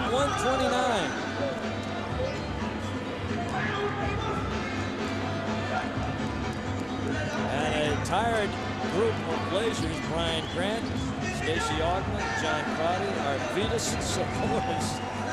Oh man, I'm looking at Arvydas and I'm thinking, man, those wheels, they were ready for the Smithsonian. Well, one thing, Eddie, Sabonis is not complaining about playing time. He's out there, he's competing, he's having a good time. A little upset, about some of the things that have transpired, but I think that he's in much better shape than we think he is. Chapman for 3. Oh, that's tough. This guy is too much. Rex Chapman. 132 to 129. Again, you got to be aggressive in the overtime. Portland started out the third overtime that way, built the 6-point advantage. Don't become tentative. Stay in an attacking mentality. Take the first shot that's available and don't think that every shot has to tie the game up. Sabonis trying to keep it alive. He's got 5 fouls, remember, and he is fouled turning around and trying to take it to the rack. You know, here's where a guy like Rex Chapman has an advantage. He's had a little break, but Ryder's played a lot of minutes, and those legs start to go, and when you don't have the legs, you don't get the three. Well, right now, Ryder is Portland's, deep threat. And since, late in the closing moments of that third overtime, he caught a cramp. He might be feeling it a little bit. So what he's got to try to do is maybe attack a little bit more, try to drive the ball to the basket. Well, I'm sure that a lot of the folks who have left are thinking twice about having left this game because we're still going. And Arvydas makes 2 to make it a 1-point Phoenix lead. Arvydas, 55 minutes, far and away surpasses his previous high on minutes. And that's it for him. Oh, I spoke too soon. 55 minutes, his previous career high was 41. He's done. Well, decision time here for Mike Dunleavy because, and again, this is what happens when you get a little tired. You stop moving your feet. You think you're going to reach. You're going to get away with something. And Sabonis fouls out with 31. And the crowd here are on their feet. And that means the rookie, Kelvin Cato, will get the call. Kelvin Cato's coming in. And remember that Cato also has committed a few fouls. He's got 3. They tried to get Jason Kidd in. Couldn't get him in time. But you got a 1-point game, 4 minutes to play, plenty of time. Going to Cliff Robinson. Block shot, Cato. Manning point blank puts it back. And it popped back to Danny Manning right there. Manning has been the saving grace in many situations for them in overtime and does it again. Gives them back a 3-point lead. He's got 31. Here's JR. He's deep, and he's settling for the deep ball. And Augment high, puts it up and overlays. Cato with the tip once and twice and tipped it in. 134-133, Kelvin Cato with 4 points tonight. Cato's got a live body, so he's got a lot of jacked in those. He'll be up and down the entire 3 minutes that are left to play. Johnson splits the defense. Manning with 5 fouls, and that ball almost went down, and the Blazer just sent Danny Manning to the line. Kevin Johnson's penetration and activity with the ball is hurting the Trailblazer defense right now. This is where you're talking about fatigue, people not moving. You watch Crotty get squeezed off on a screen. Now the lane is open. Johnson just picks his spot, finds Danny Manning. Their lead is 1. Manning at the line. He's got 31. Had one.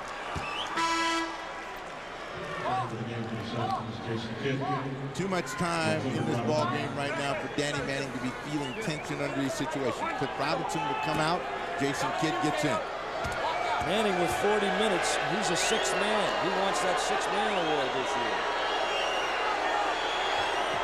And it's a 3-point Phoenix lead at 136 to 133. Manning with 33. Well, the Trailblazer attack now has to go to Ryder and Grant, and the Suns have been running people at both of them. You got to have somebody diving down the lane. They run Ryder out of the post, coming back to it. Gets his own miss. Not this time either. And tap to Cato. 2:53 to play in the 4th overtime. I kid you not. Now, the one thing you got to be is like Ryder, you got to believe you can make the next shot. They look off the defense. Grant can't control it, turns it over. Steal back. And Crotty deflected the outlet intended for a streaking Kidd who was by himself. Ryder is not going to give up on him. Just a little short. He's a little tired, and those are just not going in because he can't get the lift. But you can't stop shooting. 2:23 to play in the 4th overtime. 136 to 133. What a game. Chapman. Chapman with JR defending. Here's Kidd. Nice pass. Again, the guy that's been hurting him is the one playing without the basketball, Danny Manning. 6 in the OT, and Dunleavy has to take a timeout. And a 5-point Suns lead with 2:05 remaining in the fourth overtime. Playing without 3 of their regulars. The Blazers trying to crawl back in it here. This is a magnificent pass by Jason Kidd. This is why he averages over 8 assists a game. Well, I've always said that you move in the direction of the basket, you have a chance to hurt the defense. That's what that play was designed to do. Kidd driving the ball, Manning moving without the ball, both moving in the direction of the hoop. They end up with 6 points for Danny Manning in the OT. Big game for Danny Manning, 35. And that is 16 assists, Steve, for Jason Kidd. 16 of them. So definitely we might have to think of Jermaine O'Neal. Got to get another score and a guy with the scorer's mentality in there to take some pressure off of Grant and Ryder. Ryder has not been able to connect. All of his shots are now flattened out, but I think he believes he's still got a couple of more bombs left in him. Oh, we are correct. This is the third quadruple overtime. 5 points down, 2:05 to go, a ton of time left in the game. What's important is for Portland to regain their offensive confidence at this point in the ballgame. Right now, they're beginning to doubt themselves that they can find a place to score. Sabonis goes out. That took away the low post presence and the threat of getting somebody free off of a pass. And the Suns are running Ryder out of the post, doubling on Brian Grant. Cliff Robinson comes back with Kidd, Kevin Johnson, Danny Manning, and John Williams. Well, you know what's amazing to me? Danny Manning, 2 major ACL surgeries, and playing like he never had a thing wrong with his knees. A lot of Danny's game has never really depended on his ability to get off the ground, but Prodi. See, now that the legs are a little bit tired, and now, of course, inside goes Augment. And he's still got time. I mean, those are good shots. I mean, you know, Prodi is capable of making that shot. You've got to deliver it without even thinking about it. Danny Ainge over there saying these guys are flopping on me. Are they? Prodi on the base off the inbound with 1:44 remaining. But if you're the Suns, you got to gamble that the non-scorers on a regular basis are not going to beat you. They come back to Grant. Tough pass right at JR's feet. That's a difficult one, even when you haven't played many minutes. Well, emotionally, the Trailblazers just cracked. Now they got to regain themselves. There's still time to win this game, and they feel like those last series of plays hurt them. Steal, Cato can't control. It'll go back to the Suns with 1:17, and they lead by 5. And remember, Blazers were down by 9 with a little over 2 minutes to play. Came back. And a timeout will be called here by the Phoenix Suns. So the Suns and the Blazers putting on quite a show here tonight, and a good indication, as people said, that these two teams would be among the elite in the Western Conference, and they're showing that that's a pretty good prognostication. It's been a really competitive ball game, and both teams showing their will and finding ways to stay in it and invent scores, and now it's on the Trailblazers to do so. But in that last possession, a little bit of doubt crept in their mind. When Ryder went down the lane and wasn't able to get control of that ball, his head dropped, Grant's head dropped. That's not what you want at this stage of the game. You miss a score, you still have this much time left. It's a 5-point ball game.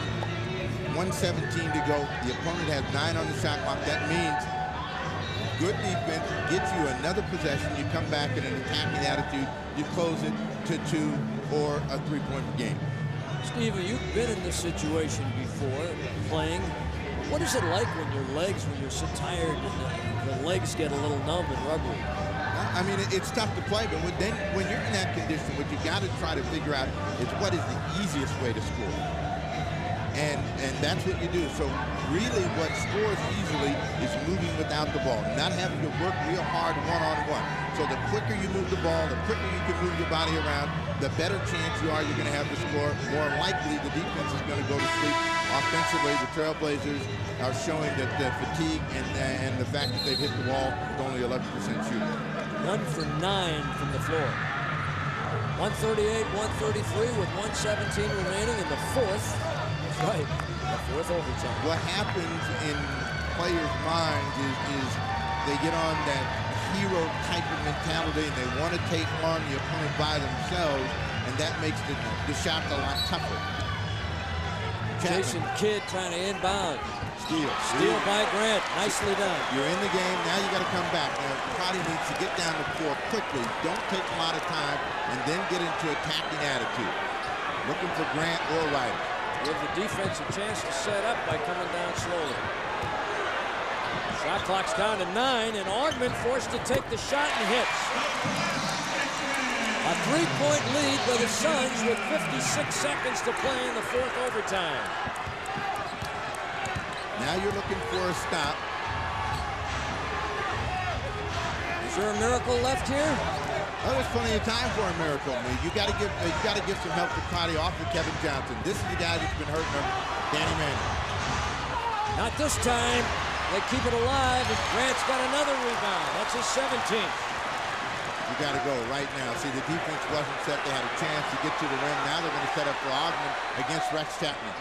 Ainge will take his chances on this play. And so they foul Augmon. That's the second team foul for the Phoenix Suns.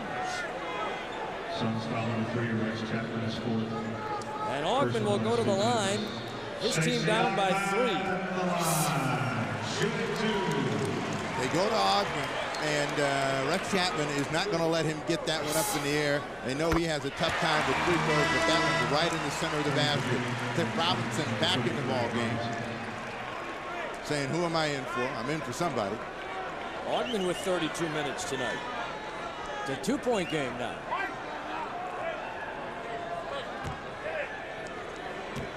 Johnson and Chapman, Manning, Robinson, and John Williams for the Suns.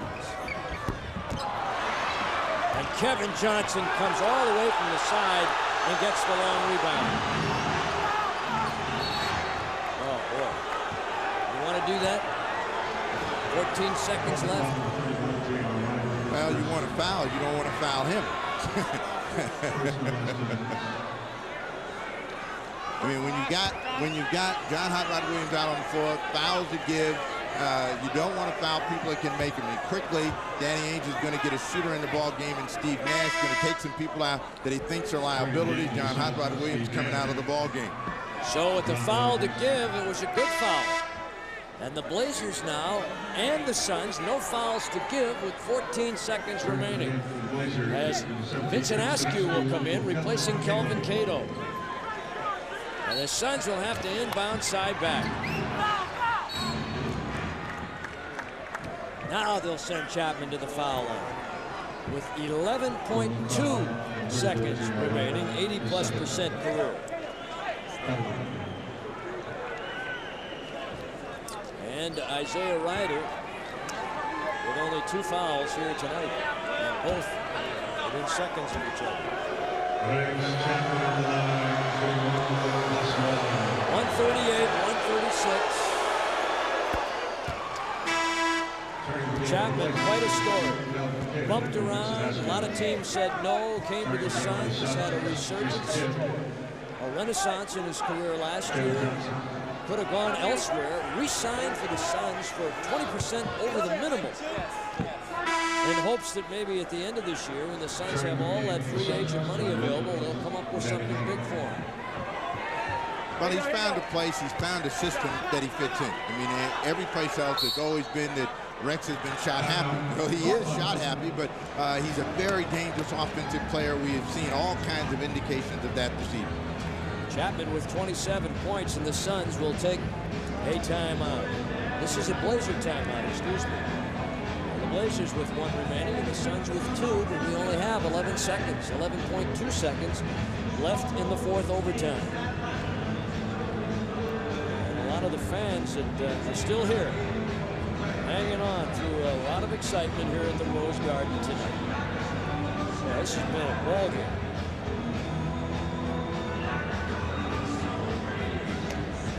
Blazers head out on the road after a Monday night meeting here against Dallas, and there are tickets available for that. And that road trip will commence with a game in Charlotte, a 6:30 start on Northwest News Channel 8 of the Blazers Television Network. And the first of a two-part interview series with Steve Jones and Paul Allen at halftime of that game. Then the next night, they're in Detroit. Game time start 5:30, part 2 halftime for Steve Jones and Paul Allen. And, of course, our fan site tour next stop is Thursday at Pal Joey's out there in Gresham. 212th and Stark. You watch the Blazers take on the Pistons and win prizes. And we hope you'll join us for that at Pal Joey's on our fan site tour. Where Chapman trying to seal the deal right now by giving this team a 4-point advantage. Trailblazers got to think miss. No such luck. 140 to 136. Blazers have got to get on the board. You take the first score, Crotty looking for 3. Not this time. And it's going to be Ryder with 4 seconds. Long and deep and good. And with 1.3 seconds remaining, can you foul? You can foul, but they didn't. They didn't get it. And the Blazers lose by 1 in 4 overtime. A 4 overtime thriller here at the Rose Garden. And the Phoenix Suns have broken the Trailblazers' 5-game winning streak and win this one by a final of 140 to 139. What a game.